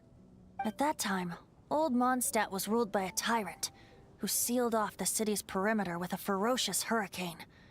Even the birds couldn't get in or out. Old Mondstadt? Oh, Paimon remembers! Nowadays it's known as Storm Terror's lair, right? You mentioned it before. That's right. The Tyrant of the Winds who once ruled from that tower was Decarabian, god of storms. Back then, I was but a wisp among the 1,000 winds. I wasn't a god of anything. I didn't even have a human form. I was just a tiny elemental being who lived in the wind, a gentle breeze bringing subtle changes for the better, or tiny seeds of hope. A tiny elemental being? Without a human form? Venti, do you mean you used to look different than you do now? Yep. My current form is not so different from the situation with fake Stanley. I took the form of a friend. In old Mondstadt transpired the story to be told. Where a tyrant ruled, I met a boy not that old. The lyre he played, and for a song he sought. But storm walls blocked blue sky. He was sincerely distraught. I do so wish to see the birds in flight, said he, his strong eyes filling with light. But his voice was lost in the howling wind's churn, for the whirlwind takes and gives not in return. The true sky and songs that cageless soar, were they not wishes worth fighting for? So the boy turned, extending his hand. Let us cast down the tyrant and his walls from this land. The young boy raised then the flag of revolt, and I threw myself into freedom's tumult. Victorious were we who fought to be free. Gods fell, winds whipped, nations shook violently. In the smoke, a despot met his doom. And we watched as his great tower fell none too soon. Mondstadt began anew, the story passed down, and since then never has another worn its crown. So then what? What happened to your friend? Say, Paimon, do you wish to hear the next part of the story? Yes, of course! The suspense is killing Paimon. But Venti's telling his story! What makes you suddenly want to have a meat feast? Getting a little peckish or something. Paimon's had it up to here with you. You know, you're so smart it almost makes me uncomfortable sometimes. But then, maybe it's right that true friends can tell what the other is thinking. A refreshing drink, a gentle breeze. Moments like this always take me back. Back to a song that I first heard from him. Fly, fly away. Like a bird in the sky. See the world on my behalf. To the heavens may you fly.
Finally.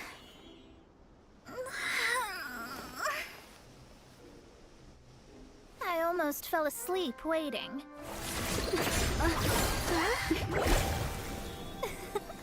As usual, my predictions are correct. You, yes you, come with me. Are you some sort of door-to-door fortune teller? Sorry, but we're not really interested.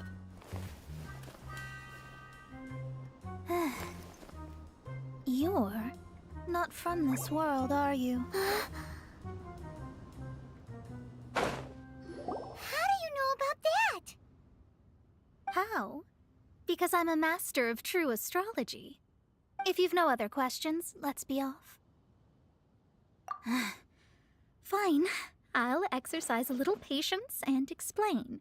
I am astrologist Mona Magistus, but considering that it is most rude to misremember names, I allow others to call me Mona. I am on a mission from my master to retrieve a certain box from Mondstadt.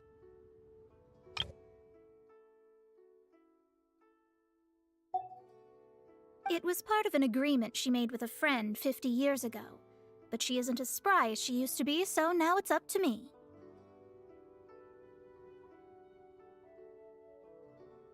Not sure what getting some box back has to do with us. Why do you need us to come along?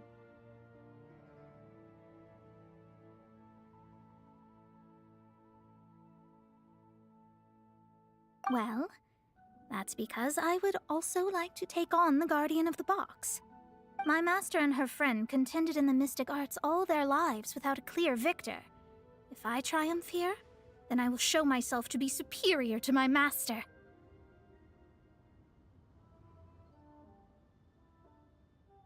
What are you talking about? The main thing here is to use this chance to prove the power and status of astrology. Now, from my predictions, I know that my master's friend has left Mondstadt, leaving her successor as the current guardian of that box.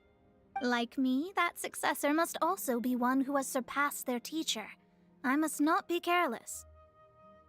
But I would prefer to assure my victory in this contest, and upon giving it some thought, you came to mind.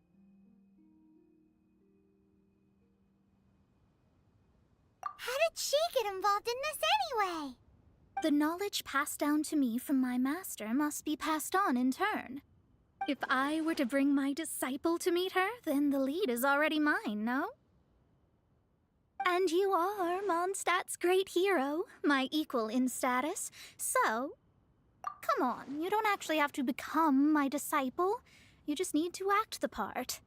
There's something in it for you as well, should you come with me to get that box. Once I meet that successor and have a chance to exchange knowledge with them, I should be able to read your fate more accurately. Then I will have answers for you, even regarding such distant and foggy matters as gods and kin.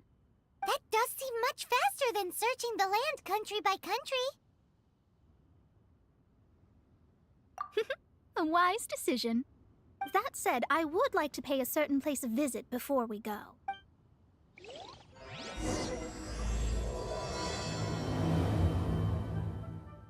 There is a small... The owner has always been good to me, so I'd like to say a farewell before I set off.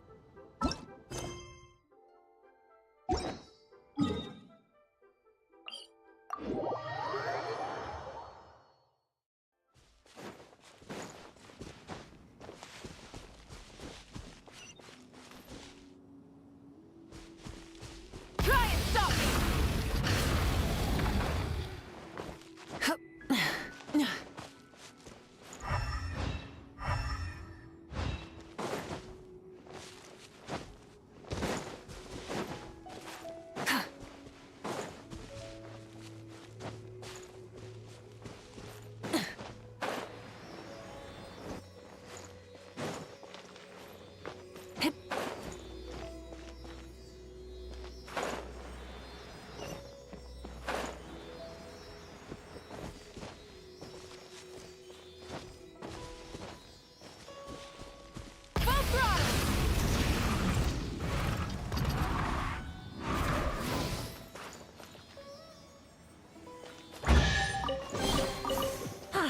Something to add to my collection.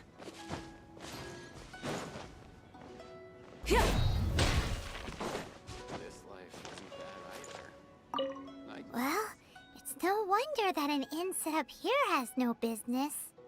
Mona, oh, you've come at just the right time. Did you see a jade ring while you made your way here? A jade ring. Can't say I have. Oh, that's not good. That ring was given to me by my mother, but while my back was turned, it was swallowed up by a slime. That should be no trouble with Mona here. She's really good at astrology. Absolutely not. Astrology is meant to be used to gain insight into reality and observe destiny itself. It's certainly not for such mundane affairs. But didn't you say that the owner here's been good to you? This is a matter of pride and one's state of mind. If an astrologist thinks that their arts can solve all problems, they will be forsaken by the starry ether. Their divinations will lose the power to guide and will not be able to pierce the fog of the unknown before them. Principles are principles. Such a powerful ability, and you don't use it to earn a living? What a shame. Well, I was going to put up 20,000 mora as compensation, if you were willing. 20,000?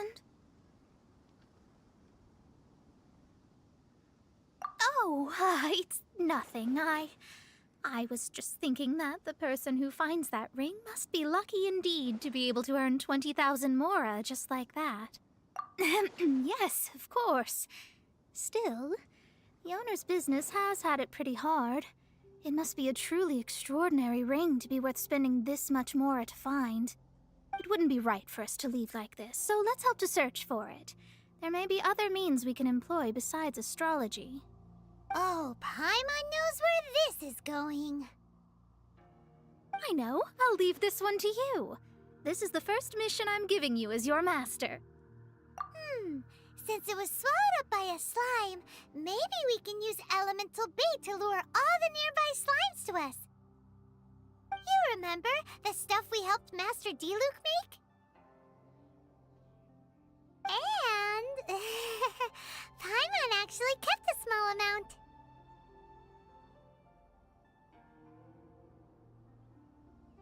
Don't sweat the small stuff. Seems like you already have a plan. Yep, we'll be back in a jiffy.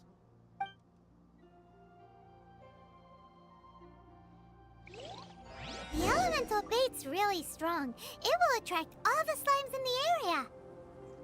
Even if they're just slimes, they can be dangerous together, so we'd best prepare ourselves.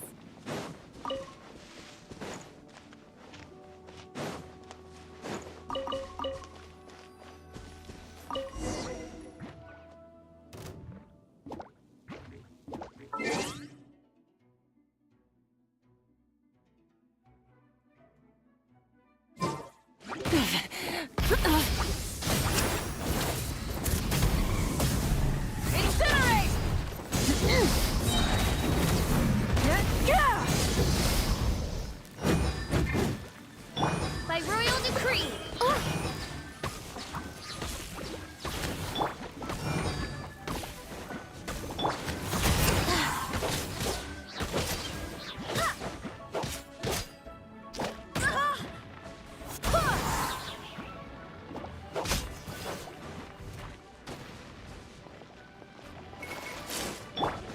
Light of the blazing sun!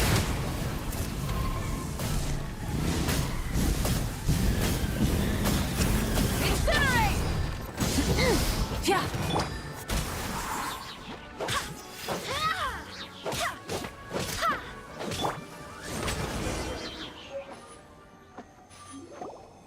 Found it! This must be the ring! It's so pretty. Paimon's sure it's worth a ton of...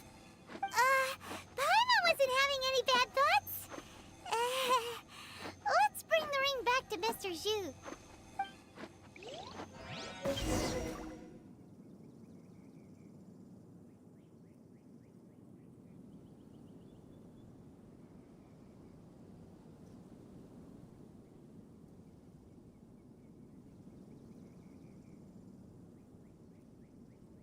I created another universe and founded paradise.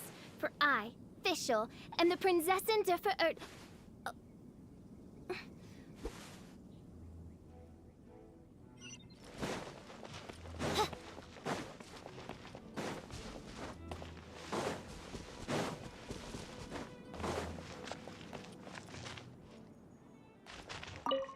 That's it. That's the one. I thought it was lost forever. You actually found it. Not bad. Mr. Zhu, you must take care of such precious things a bit better. You might not be so fortunate next time. You're absolutely right. How would I have faced my family if I had lost the 253rd ring my mother gave me? No, let me explain. My family owns 3 jade mines, and in order to ensure that I would be able to find myself a good wife, my mother had many jade accessories made as heirlooms. I think there might be over 500 of them. Then why would you feel the need to set up an inn here? Well, inheriting the family business too early unavoidably made things boring. Thank you, all the same. Here's the Mora, as agreed. Please take it. Then I'll take it gladly. But we did all the work! A disciple should act like one. How can they steal their master's thunder? Exactly! Well, you need to start practicing now. If my rival is as smart as I think they are, they will figure you out in a heartbeat. What was that rumbling sound? Oh, right. You mustn't have eaten in days. I'm very sorry. I forgot that you have no... That didn't happen. Forget it. Well, I suddenly feel that you have indeed contributed to our good fortune. I say we spend this money on treating you to a fine meal. If we travel north, we'll reach the Wongshu Inn. I hear the food there is really good, so let's go try it out. No need to thank me. I'm just doing as a good master should. Did she say she was treating us? Is Paimon hearing things? Let's go after her for good food!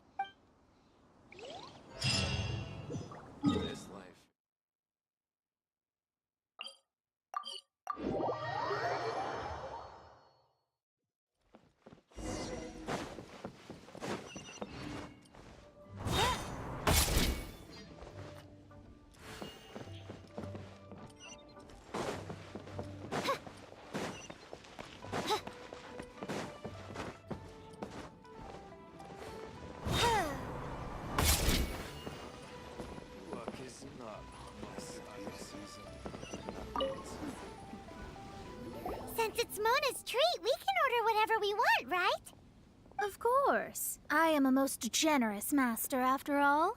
But only if you can finish it all. Wasting food simply will not do. Excuse me, what would you like to order?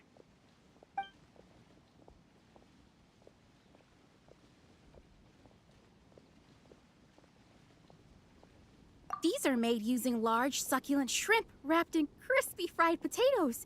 They have an amazing texture.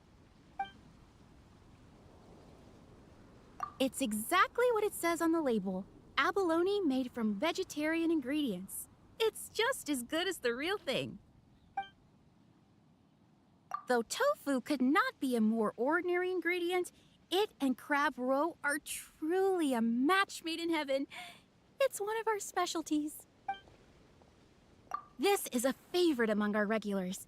Bamboo shoots, meat, and ham are cooked together, creating a richly flavored soup. Pour a few spoonfuls into each bowl of rice you eat. You'll never get enough of it. All of them? We only have 3. No, 2.5 people? Isn't that too much food? That's not how you count it. Besides, Paimon hasn't even ordered yet.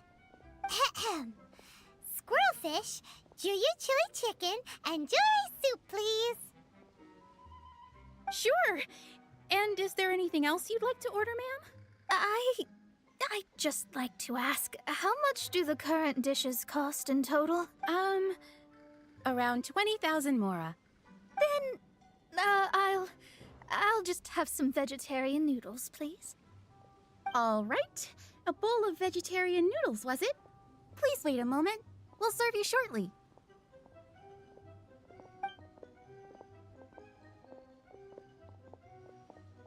Paimon's been thinking about something since we started eating.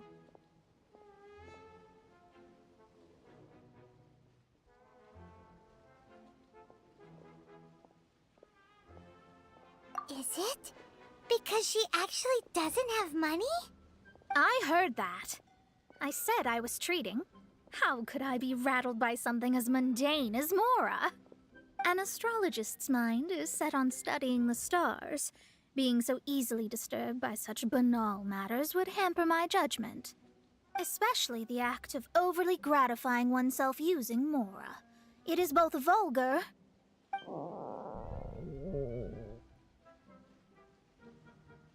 and dangerous. So, not eating the dishes we ordered is also part of an astrologist's pride? Paimon doesn't get it. But it feels kind of bad that only we got to feast. Oh, yes, we can do that. Just give us a minute. You don't use Mora to fulfill your desires, so it's fine as long as you're not buying anything, right? Let's go borrow the kitchen from the innkeeper. I do worry about the well-being of my retinue during my impromptu absence. I'm sure the good people of the Adventurers Guild are absolutely fine, mein Fräulein.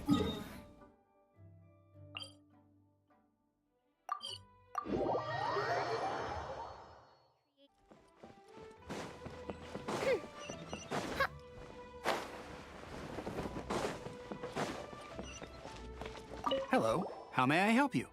We'd like to borrow the kitchen here. Ah, I see. In that case, sure. As long as you've prepared your own ingredients, feel free to use the kitchen. If I may, you must be well versed in the art of cooking, yes?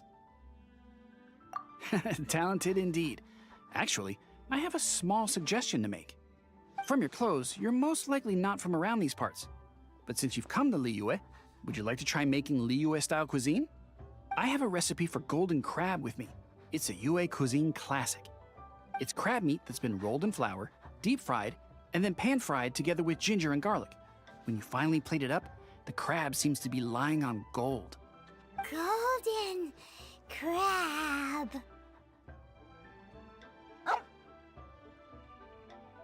Golden crab! Golden crab! Then let's get to it. With your skills in the kitchen, this'll be a cinch.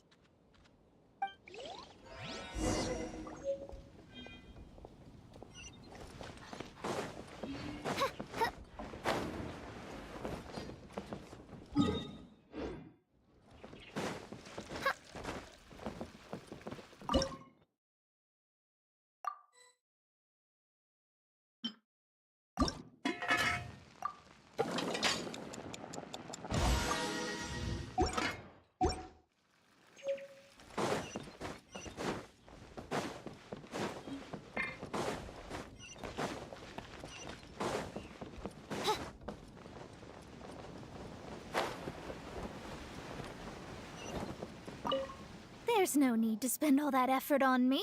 I'm not in dire need of food. I am a little hungry, but it's not a big deal.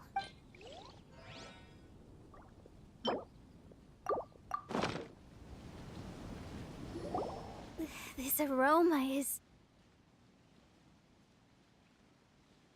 Wow, it's incredible. Fine. Since my disciple has put in so much time and effort, I must, with great difficulty, accept. This golden crab is too delicious. I have never eaten anything this good in my life. I mean, I never knew that my disciple was this skilled. As your master, I am most comforted.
I see that it's no boast to call them Liyue's delicacies. I suppose it wasn't too much to spend all this mora on. It's nothing. Nothing at all. Now that we've eaten and drank our fill, we should be off. If we travel north from here, we should reach the Stone Gate, and from there we will be within the boundaries of Mondstadt.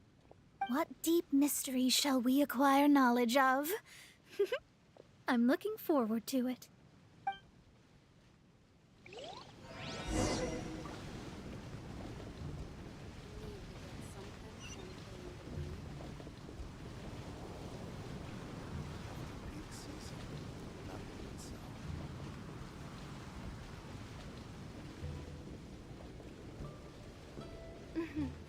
May the glory of the Prinzessin bring light to this world.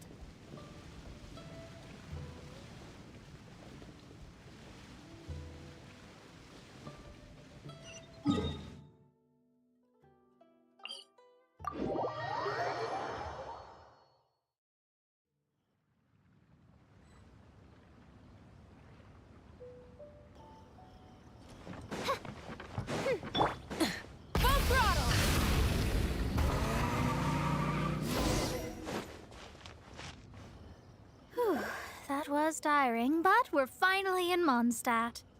The quest to plumb the wondrous depths of knowledge is indeed arduous. Paimon's not tired. That's because you float. Well, it doesn't look like an astrologist is all that amazing either. That's because you have too many unrealistic fantasies about astrology. Are you also resting your feet here? Who are you? Oh, my brothers and I are all merchants. We just finished doing business in Liyue, and we're preparing to head back to Mondstadt. You look rather tired. The cart we hired will be coming in a while. What say you to coming along for the ride?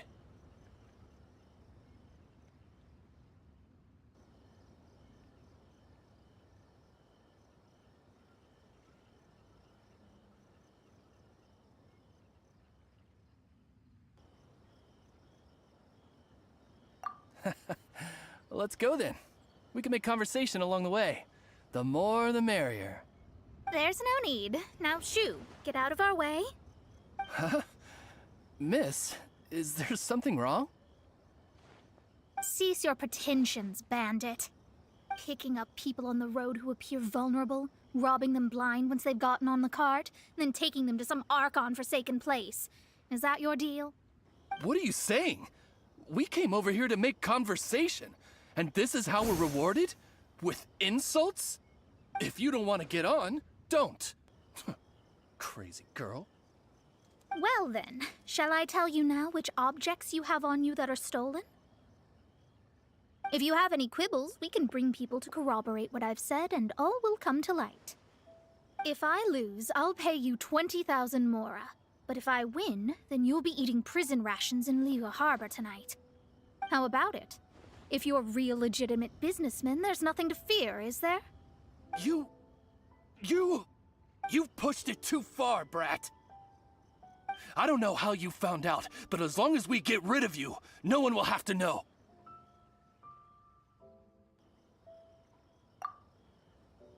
Don't fret, it's just a few bandits. You said earlier that there was nothing amazing about astrologists? Well then, this is a good time to show you what your master can do. Another test subject. Curse! You're open. Finish. Delve into destiny. Reveal thyself. Picked the wrong test subject.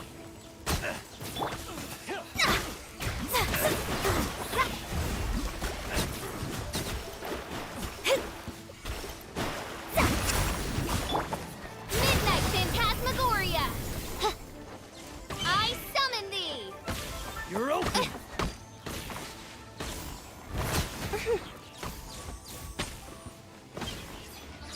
You're open.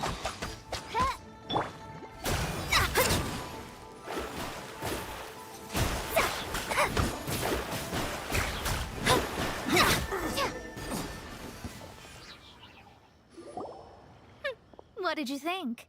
Did that satisfy your expectations?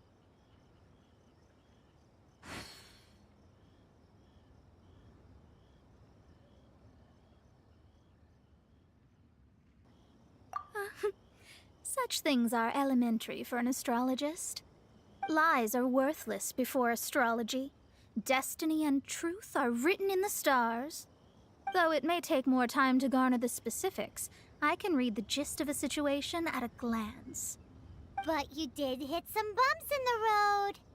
That's because Tivat's stars can only display the fates and truths of this world. Anything related to you becomes like a fog that even I cannot penetrate. That is why I must meet that successor. With our knowledge combined, I might be able to gain new insight into your fate.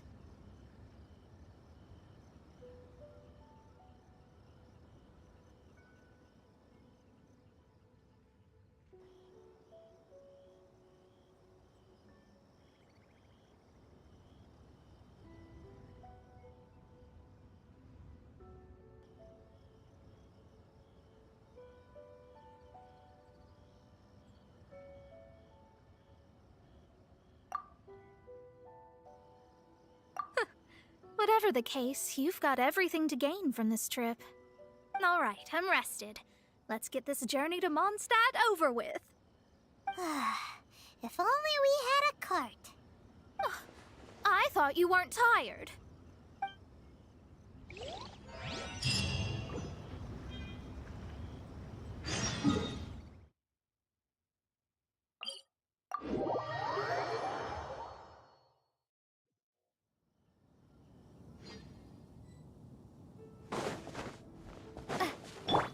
Light it up!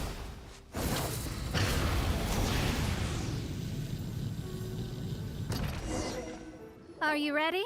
Don't shame your master now. We're about to meet that successor. I guess. Wait, no. It won't do if you have no idea at all, even if you are a fake disciple. We have a rule that forbids us from teaching outsiders, but I suppose I suppose I could teach you. My astrology is based on hydromancy, and as the name suggests, I use the reflections in water bodies to observe the true starry sky. Allow me to demonstrate. Watch closely now. From the present station and movement of the stars, I see. So that successor is a young, female Knight of Favonius.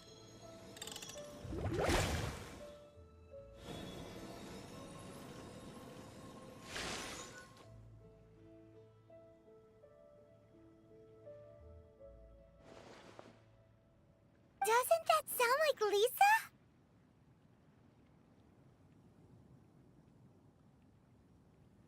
We will meet her here presently. Well, that's all the information we need.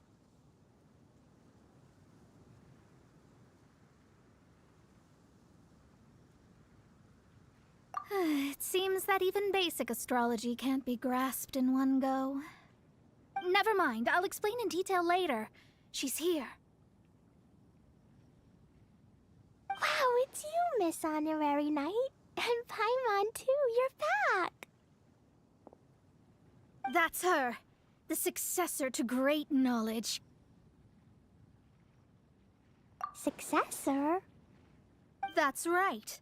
I am the astrologist who has plumbed the depths of the ocean of stars. Surely you have long calculated my arrival as well. An ocean of stars? What's that? Does it have fish in it? Fish? No, don't play dumb. Is this some kind of game? I should be the one saying that. I didn't get what you said at all.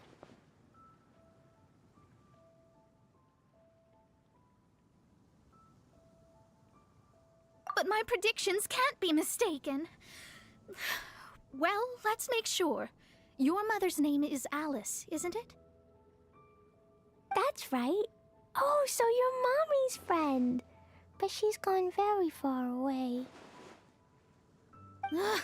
My readings told me as much. But before she left, she must have imparted her mystical arts to you, surely. Mystical arts? I don't get it.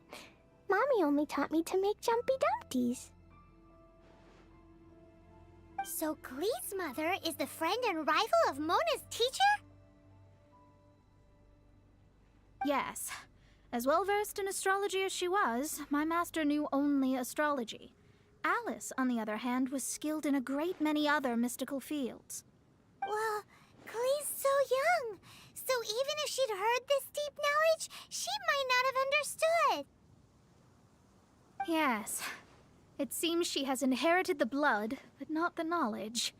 What a miscalculation. There can be no contest like this. Ah, yes. So before Alice left, did she tell you about a 50-year agreement and about a certain box? Oh, I know this one. So you're here for that box. I'll look. Wait here. Not this one. Or this one. No, it's not this one either. Ah, I remember now. I buried it together with my new treasure at Windrise.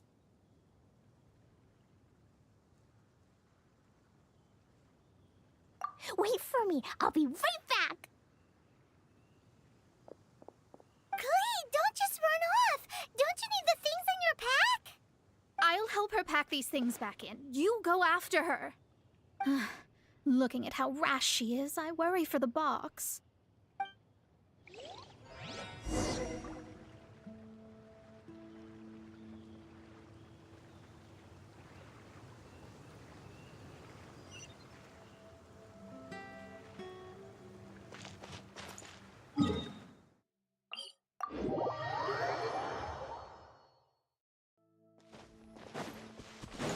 Try and stop me!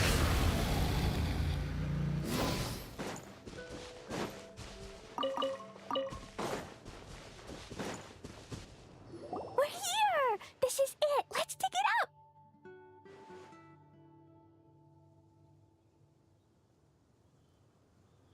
It can't be! I put a sign here! There's no mistake! Dendro's lines!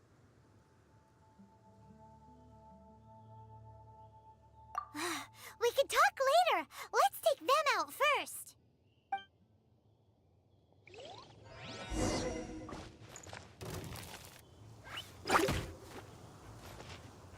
Burn it down! Ka! Try and stop me!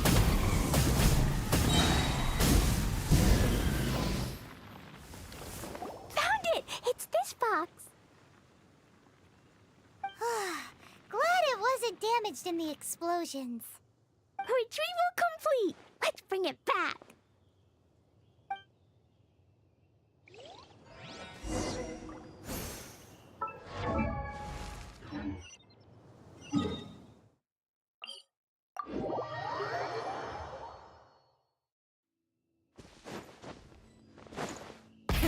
Rev the engines! You're back at last. The wait was exceedingly dull. I had intended to read a book to pass the time, but this one was just some ridiculous diary. Nothing of note in it at all. It dropped from Clee's backpack, so I thought it might contain some ancient knowledge, but... Never mind that. So, did you find the box? We did. It's in perfect shape. That's wonderful! Wait a moment. Why isn't it locked? And why is it empty? Huh? Well, it's because I borrowed this box to store my treasures.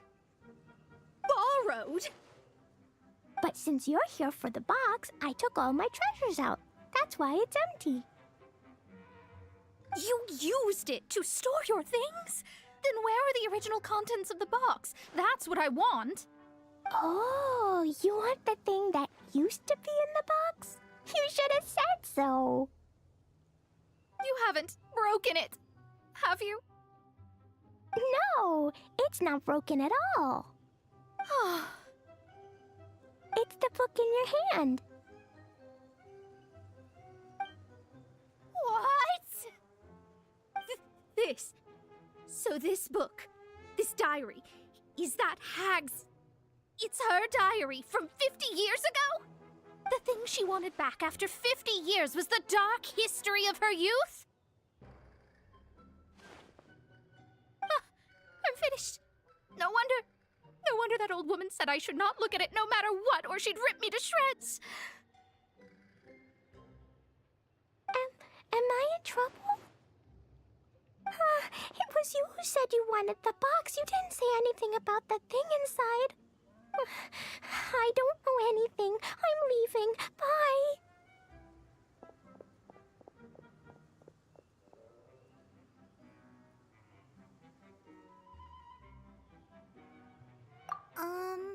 Well, if you don't say anything, your master won't find out, will she? Impossible. Astrology can see through all lies. You've seen it yourself. Oh. After having spent all my mora to come to Mondstadt, not only have I gained no knowledge, but now I can't return. How did it come to this? That's so sad. Maybe you could forget everything in that book and then go back. That's... too difficult. And even if I wanted to stay in Mondstadt, it would be...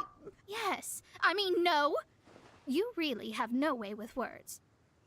Well, then you'll just have to go back and face your master. Stop talking about it. I guess I'll have to... I'll just have to stay in Mondstadt temporarily. Once that old crone's reached the end of her days, I'll be free. But what will I do about my astrology research? No, wait. I don't even have a place to stay.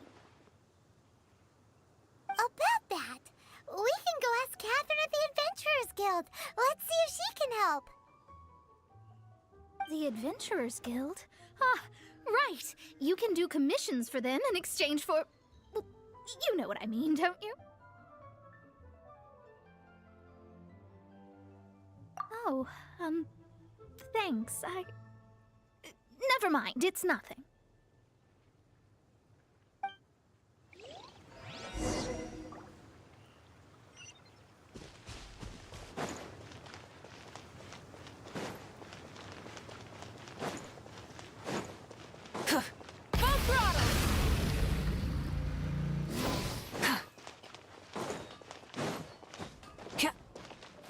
Ad Astra Abyssosk.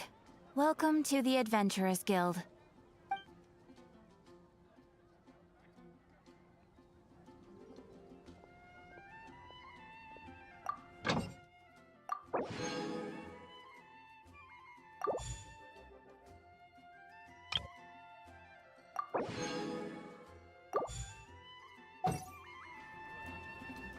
Ad Astra Ab...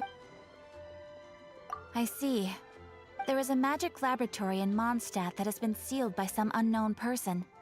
Although we have a few specialists who could break the seal, they all have their own labs and aren't that interested in the matter. I believe that if the astrologist you mentioned can break the seal, the owner of that house wouldn't mind if she stayed there.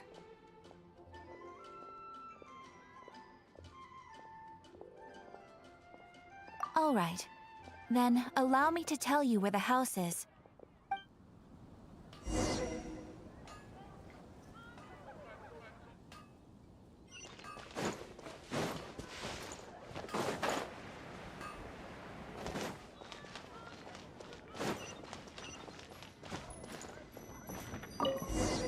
The person who placed this seal is by no means simple. Breaking this seal by force is nigh on impossible. Interesting. I suppose it's worth using my astrology on. Let me see. I see. So if you first, and then you...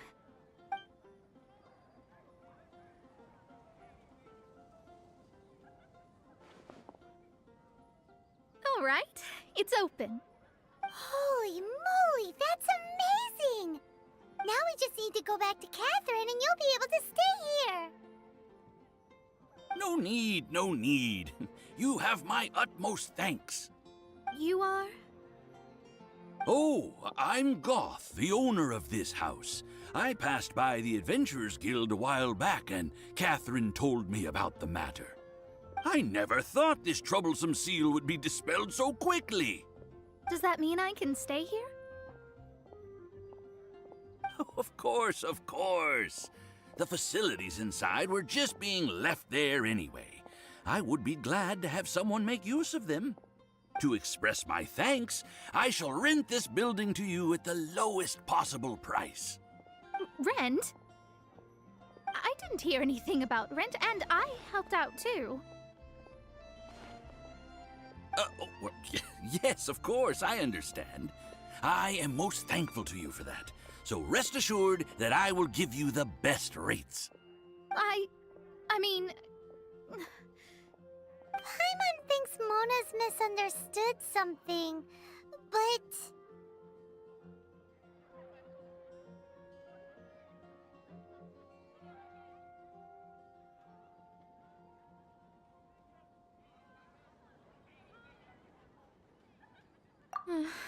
I guess I don't have any other choice.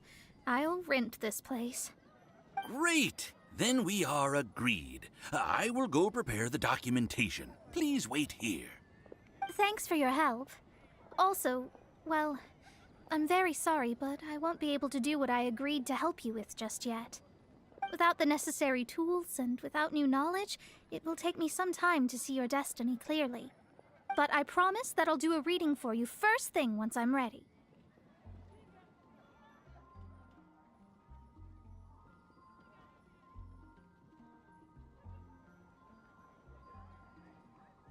Thank you. Our traveling together was fate. And of the good kind, I'd say. I wish you both safe travels. As for me, I need to think of the future as well. How is she gonna make a living if she doesn't use astrology to make money? Maybe we should come back and check on her once in a while. It would really be bad if she fainted from hunger in there.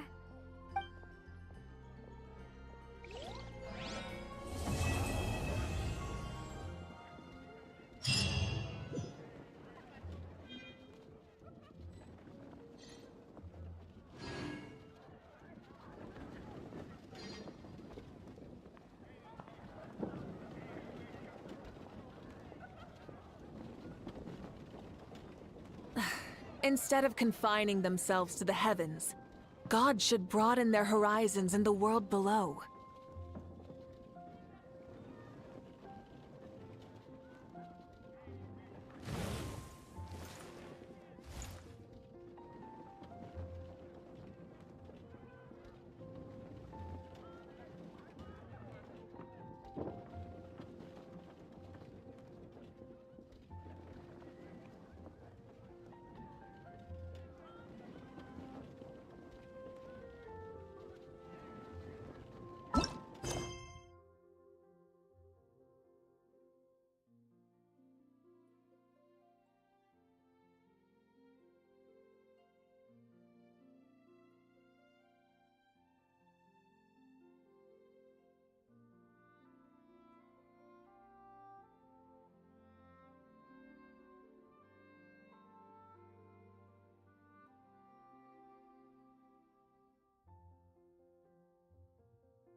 Rev the engine!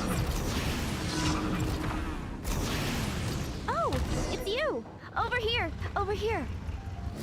It's Sarah from the Good Hunter. Oh, finally, I caught you. I have something I'd like the Knights of Favonius to do for me, and I want you to pass on my request to the acting Grand Master. Oh, so it's Jean you were really hoping to see. You are close with her. Slave? I never knew that such antiquated and aristocratic practices existed in the Knights of Favonius. Sorry, the Traveler just has a weird sense of humor. Anyway, what was it you wanted us to tell Jean? Oh yes, I must apologize for being unable to visit the Knights in person, but the restaurant has been so busy lately. Unfortunately, it's right in this busy season that the route between here and Springvale, which is used for the delivery of our ingredients, seems to have been occupied by the Hilichurls. The problem is that the suppliers in Springvale say that deliveries have nothing to do with them. They're just responsible for selling us the ingredients.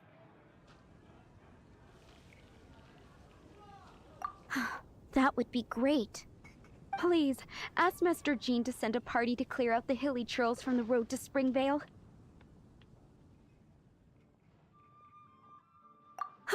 Help at last. With Jean on the case, this will be solved in no time. Thank you. Seems like everyone really trusts Jean. Oh, I nearly forgot. Charles the bartender said he's been having some trouble too. Why don't you stop by and see him on the way?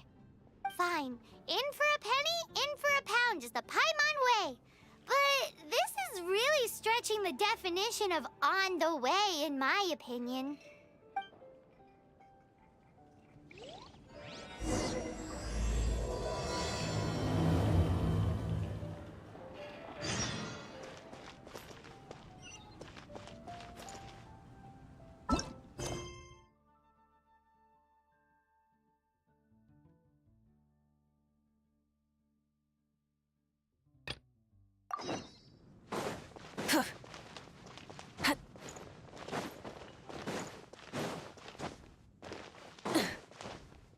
What do you think this is, kiddo? A fruit juice store? How rude! Especially since we're here to help! Help? Oh, yes. You're the acting Grandmaster's new hotshot helper, aren't you?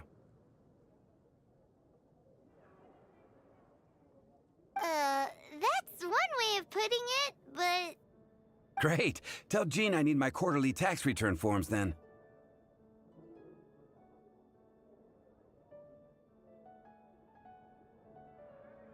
It's time to get Elzer on to doing the accounts again. I must say, though, the tax rate on alcohol in Mondstadt is pretty steep. Acting Grandmaster Jean personally goes over all the accounts. After all, the wine industry is Mondstadt's main source of income. Jean takes great pains to make sure no detail is overlooked. Paimon never knew that. Jean's job is even harder than it seems. The acting Grandmaster's hard work indeed makes our lives a whole lot easier. We're certainly very lucky, but to put it bluntly, we just take it for granted that that's the norm now. Wow! How do you sleep at night knowing how much pressure you put Jean under? When you put it like that, I do feel quite ashamed. I suppose I should give her one on the house next time she's here. Although, I doubt the acting Grandmaster even has the time to spare for that. Sounds like a poor excuse to deny Jean a free drink. Come on, let's go and see Jean.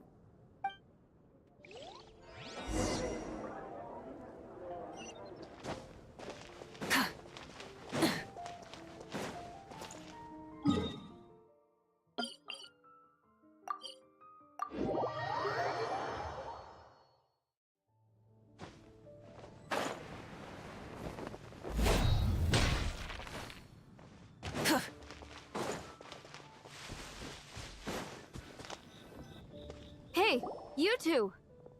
Margaret? What are you doing here? My cat's gone missing. Have you seen it? No, not her. I imagine Diona's probably still in the tavern.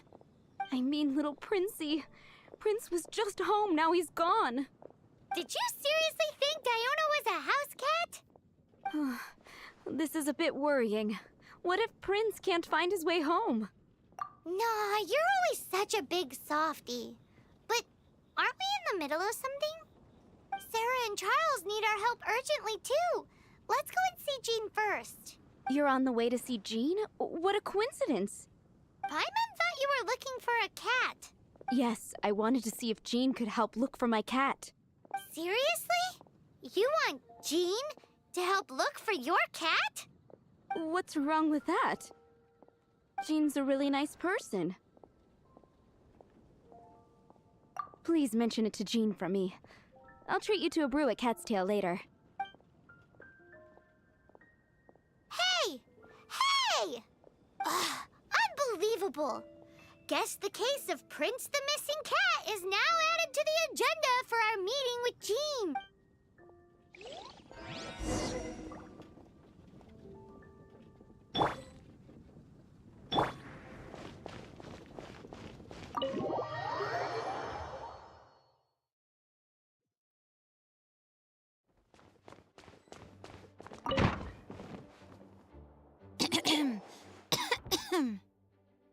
Acting Grandmaster? Oh, Master Jean?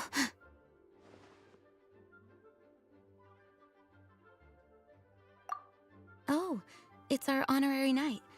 Sorry, I must have been daydreaming. How can I assist? Actually, it's not us who need your help. It's a bunch of other people. I see. Well, thank you for your service to the people of Mondstadt. I have made a note of these commissions in my files, and I will make arrangements accordingly. Great! We didn't miss out on anyone's commissions, did we? Sarah's Hilly Churls, Charles' tax return, Margaret's cat. Seems that's everything. We'll be on our way then, Jean. Jean, are you okay?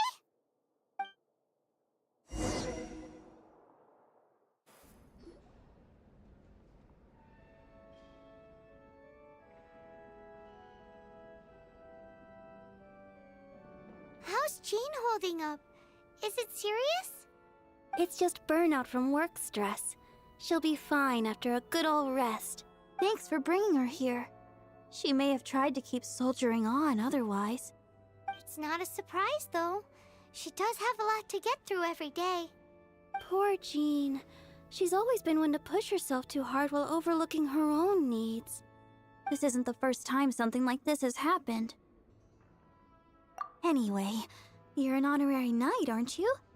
While the master is down, the knights should share her burden, no? That's a very good point, but shouldn't one of the fully qualified knights do that? Jean has so much to do. An extra pair of hands can't hurt. You should go and check in at the headquarters. Jean will be fine with just me here. Paimon feels like she's trying to get rid of us. Why is that? Nothing. We'll leave you to it. Come on, let's go.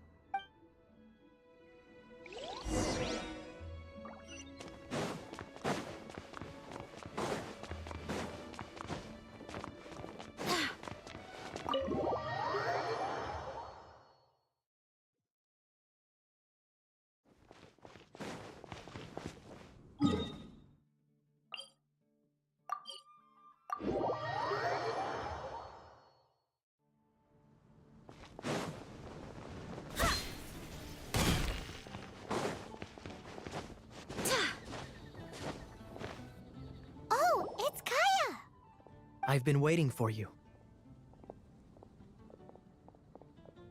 I have been informed about Jean falling ill. On behalf of all of the Knights of Favonius, allow me to express my sincere gratitude for your assistance. So courteous and polite. This isn't the Kaya Paimon knows. Well, the circumstances warrant it.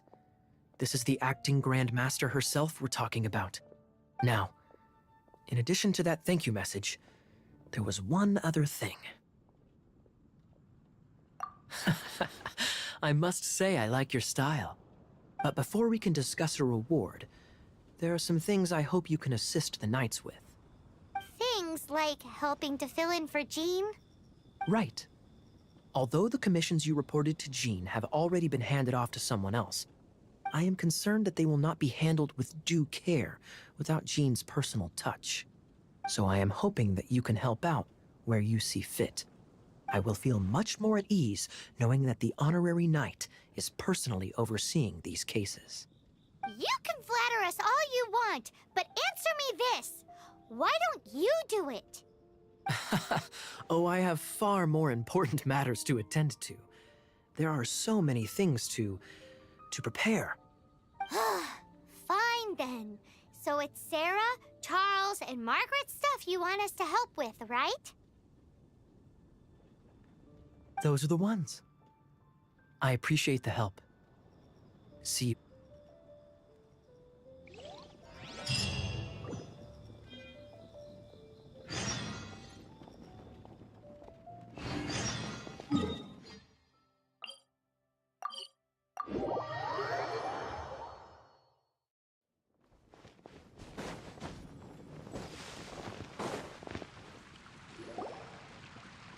So, yours is the cat that went missing. Venti! Have you come to help? Me here to help you? Why, on the contrary, it is I who needs the helping. But Paimon just saw you talking to Margaret about Prince. Aha! So, Prince is the name of the feline fiend who thieved my spare astral iron strings. Though it gladdens my heart to see that the free-spirited ethos of Mondstadt is alive and well in creatures great and small, still, it's a bit audacious. Prince is a mischievous little rascal, all right. Indeed. Just like Barbados. Yes, quite. Now, let's see about getting ourselves an audience with His Little Highness Prince Rascal of Mondstadt. I have a performance tonight, and without my spare strings, I shall have to disappoint my audience. What would a kitty cat want with lyre strings anyway? Everyone knows cats go crazy for a ball of string. What? These lyre strings are made of astral iron, which contains animo energy. That makes them extremely durable, so I normally just roll them up in a ball to make them easier to carry. That's a trick of the trade from a traveling bard. The strings contain animo energy? That'll help us. It's time for you to use your elemental sight again. I'm unsure there must be some elemental footprints or something. Thank you all. Prince should be somewhere around the marketplace or the residential area. It's a black cat you're looking for. Oh, take this fish. It's Little Prince's favorite food. Maybe it'll help you find him.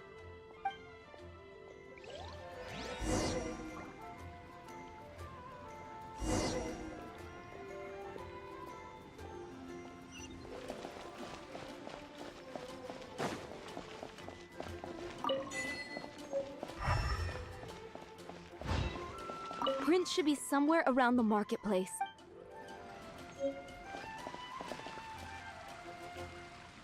Fountain. Hear my wishes.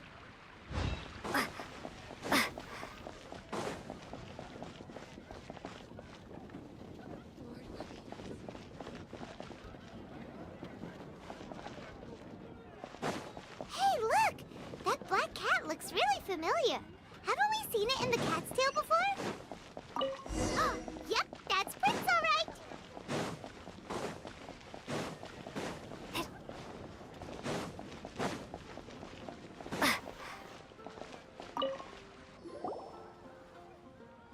Prince! Where did you go running off to? Oh, thank goodness you're safe. We definitely had our work cut out for us looking for him. Oh, Princey, how could you leave me like that? Looks like those two need some time to themselves. And here are your astral iron strings, Venti. You found them! Wonderful! I was not optimistic they would turn up. I dare say that a private performance played using these very same strings would not be an excessive way to show my gratitude. What?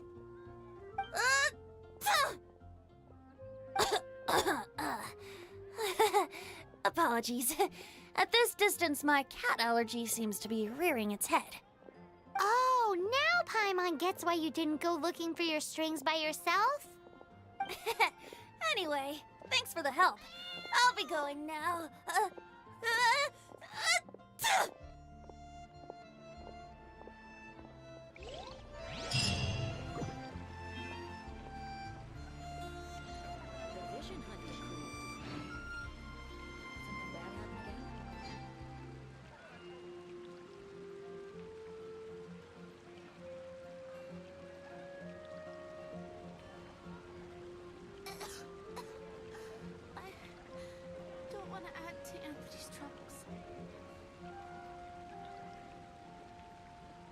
You're also here for Mondstadt's wine, aren't you?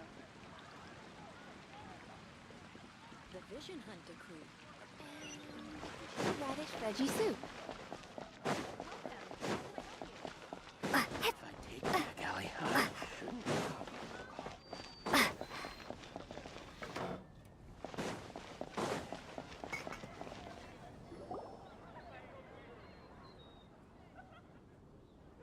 Lisa, are you here about the tax return? Oh, hello, darling. You're quite right. After I heard about poor Jean, I thought I might lend a hand with some of her more literary duties.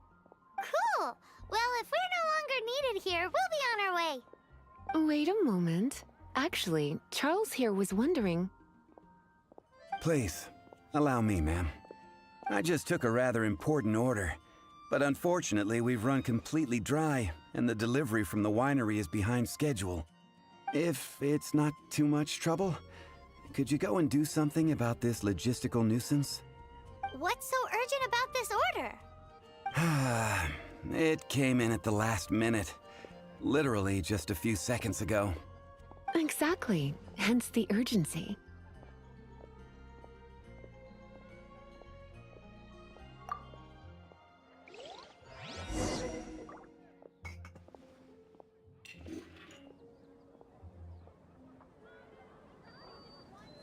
Jules from Liyue, come take a look.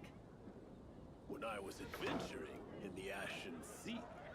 You gotta try Dawn Winery's Dandelion wine.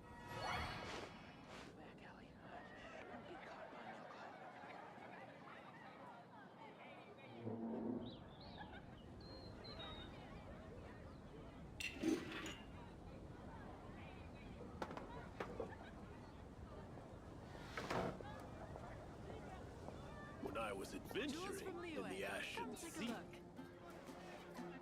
You gotta try Dawn Winery's Dandelion Wine.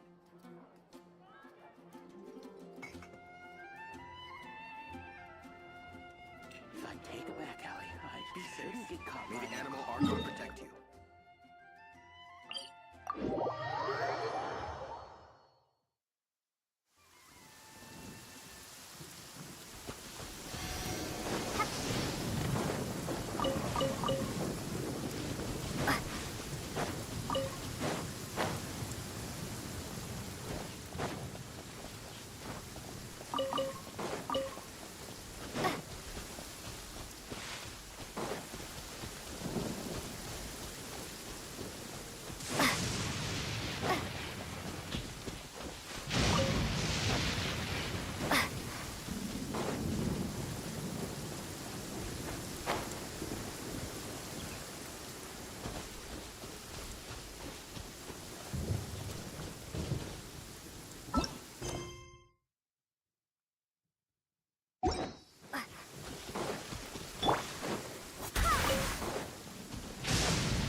Where Charles's delivery disappeared to. Have you come to rescue me? I've been waiting long enough. And all the time I've been working at the winery, this is the first time I've been robbed by hilly churls. If you'd taken any longer, I don't know what I would have done. Fear not! My friend here is a hilly churl exterminator extraordinaire! Just as well. Then please escort this transporter to the end of the road. And be careful with it. Just beating up the hilly churls is not the aim here. You'd better make sure the goods stay intact because I certainly don't have the Mora to replace them. I'll be waiting up ahead.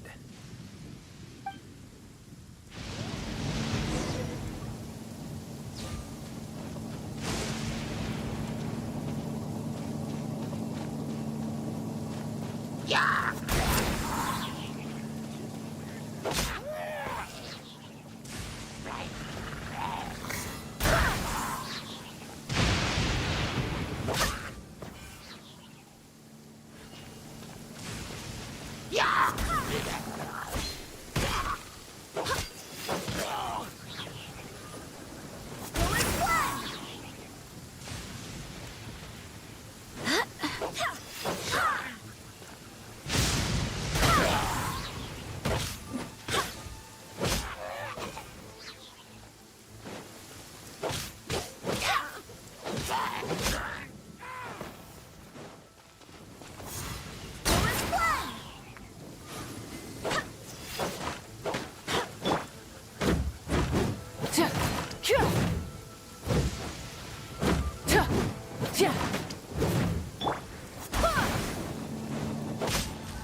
Hark!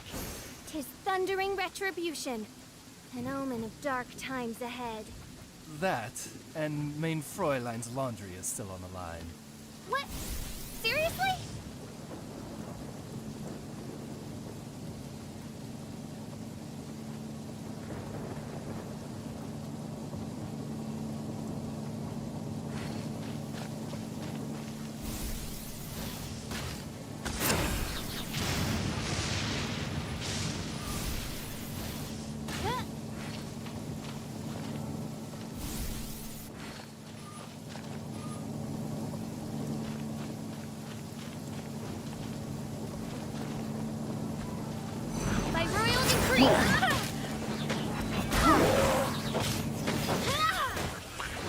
Barbados! Guide us!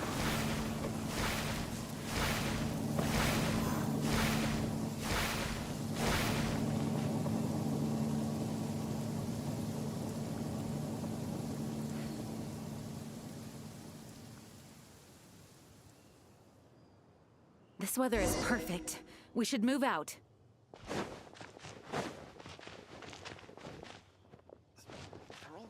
Thank you, my friend. I thought I was in deep trouble this time. It's a good thing you showed up. I'll put in a good word for you with the gentleman at the winery.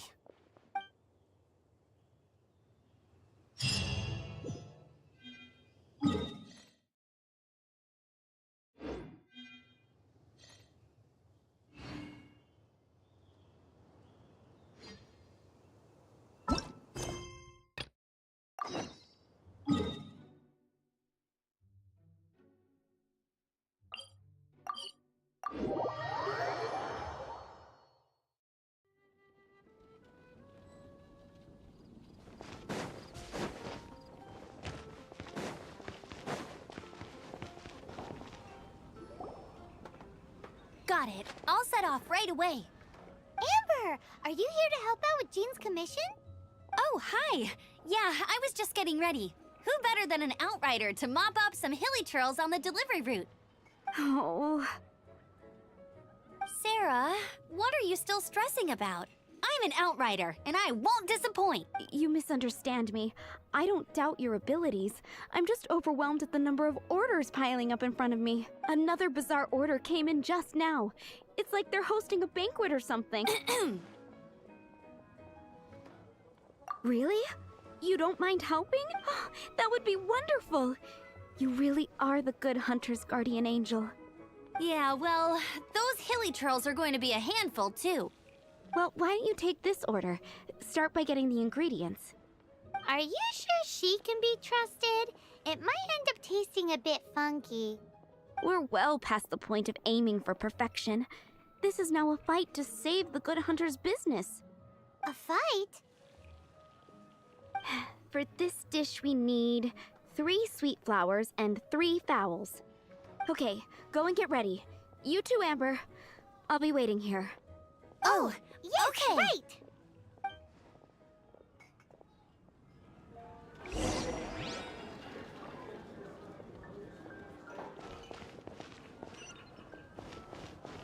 Have you brought me 3 sweet flowers and 3 fowls?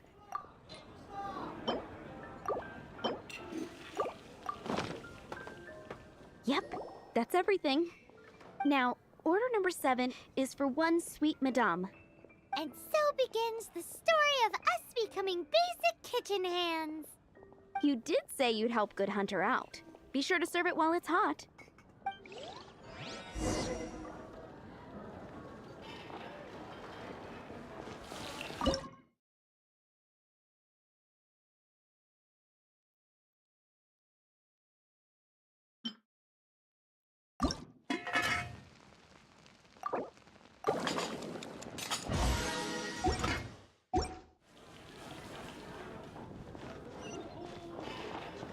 Any news on that sweet madame?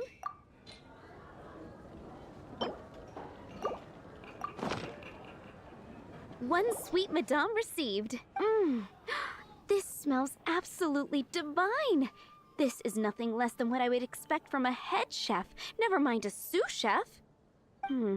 Since you cook so well, you might as well take this sticky honey roast next.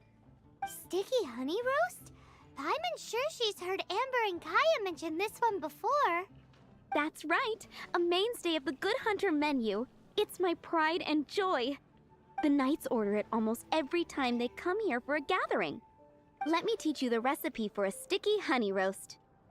Wait, didn't you say it's your pride and joy? You're going to teach us how to make it? Just like that? With your cooking skills, I don't think you will be doing a disservice to the Good Hunter brand.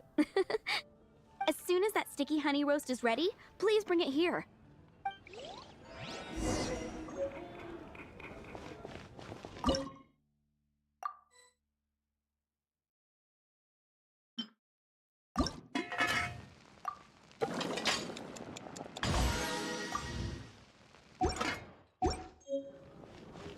I'm still waiting on 1 sticky honey roast.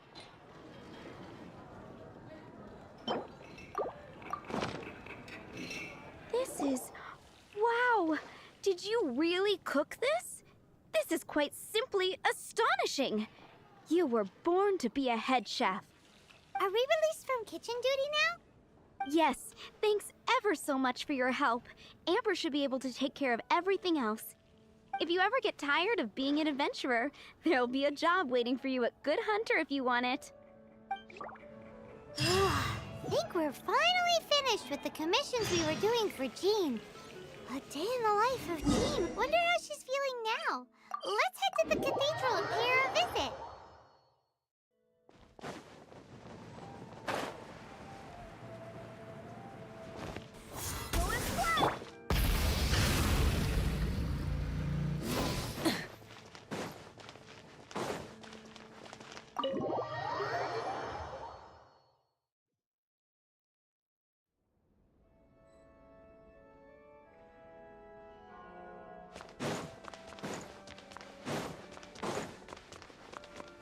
Hi, Barbara. We're back. Welcome back. You must be exhausted.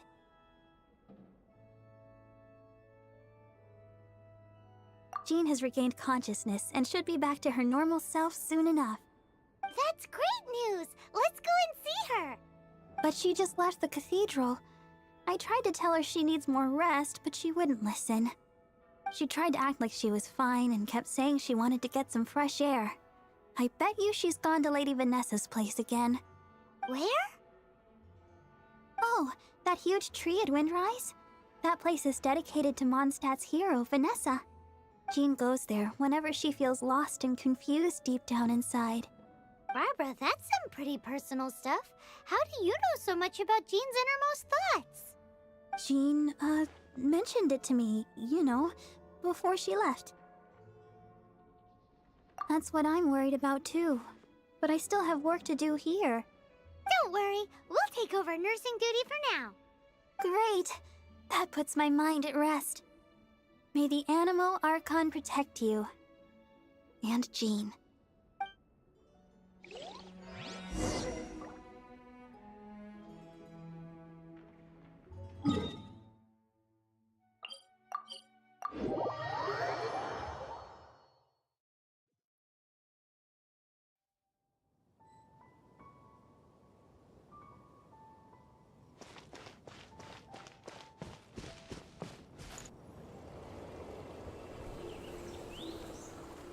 Lady Vanessa, I hope your watch over Mondstadt remains unclouded.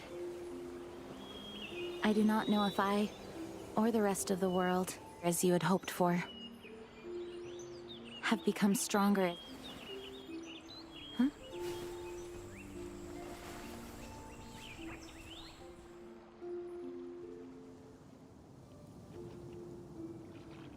Hi, Jean. Are you feeling better now? Much better. I was not expecting you to come here. Thank you for your concern. Are you sure? We saw you beneath the tree just now, leaning on your sword. It looked like you were struggling. Are you sure you aren't pushing yourself too hard? Oh, thank you. That means a lot to me. Hearing that boosts my spirits. But I must find a way to cope with minor setbacks like this on my own. Otherwise, how can I be the protector that Mondstadt needs me to be? The protector that Vanessa was. You truly revere Vanessa, huh? I do. Vanessa was the first Grandmaster, a kind yet formidable woman. I have always hoped to follow in her footsteps. As the Lionfang Knight, she courageously overthrew the oppressive ruling aristocracy of her time. Then, she founded the Knights of Favonius and became known as the Dandelion Knight, spreading grace and compassion throughout the land. Dandelion Knight? Isn't that your title? Actually, all of the Knights of Favonius Masters throughout the ages have inherited the title of Dandelion Knight or Lionfang Knight. Oh, that makes sense now. You too want to be as gentle as the Dandelion Knight, and yet as fierce as the Lionfang Knight. Yes, I know it sounds like a huge honor inheriting both these titles from Vanessa, but I see it more as a huge responsibility. After all, it is a lot to live up to.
so too. Huh? Jean? Who's there? Caught red-handed. Finally, an opportunity comes to get rid of the Master in a moment of weakness. And then you two show up and ruin everything. How did they know about Jean's condition? Choosing this moment to strike is a low blow, even for this lot. As long as my name is the Dandelion Knight, I swear I shall not be defeated by such despicable means.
Since this opportunity has slipped away, I shall now be Stop! After him! Jean, you're still recovering. No, I must go after him. Jean, you can't keep doing... I do trust you, but to let an enemy get away like this would be a major dereliction of duty.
Fine, but at least let us go with you.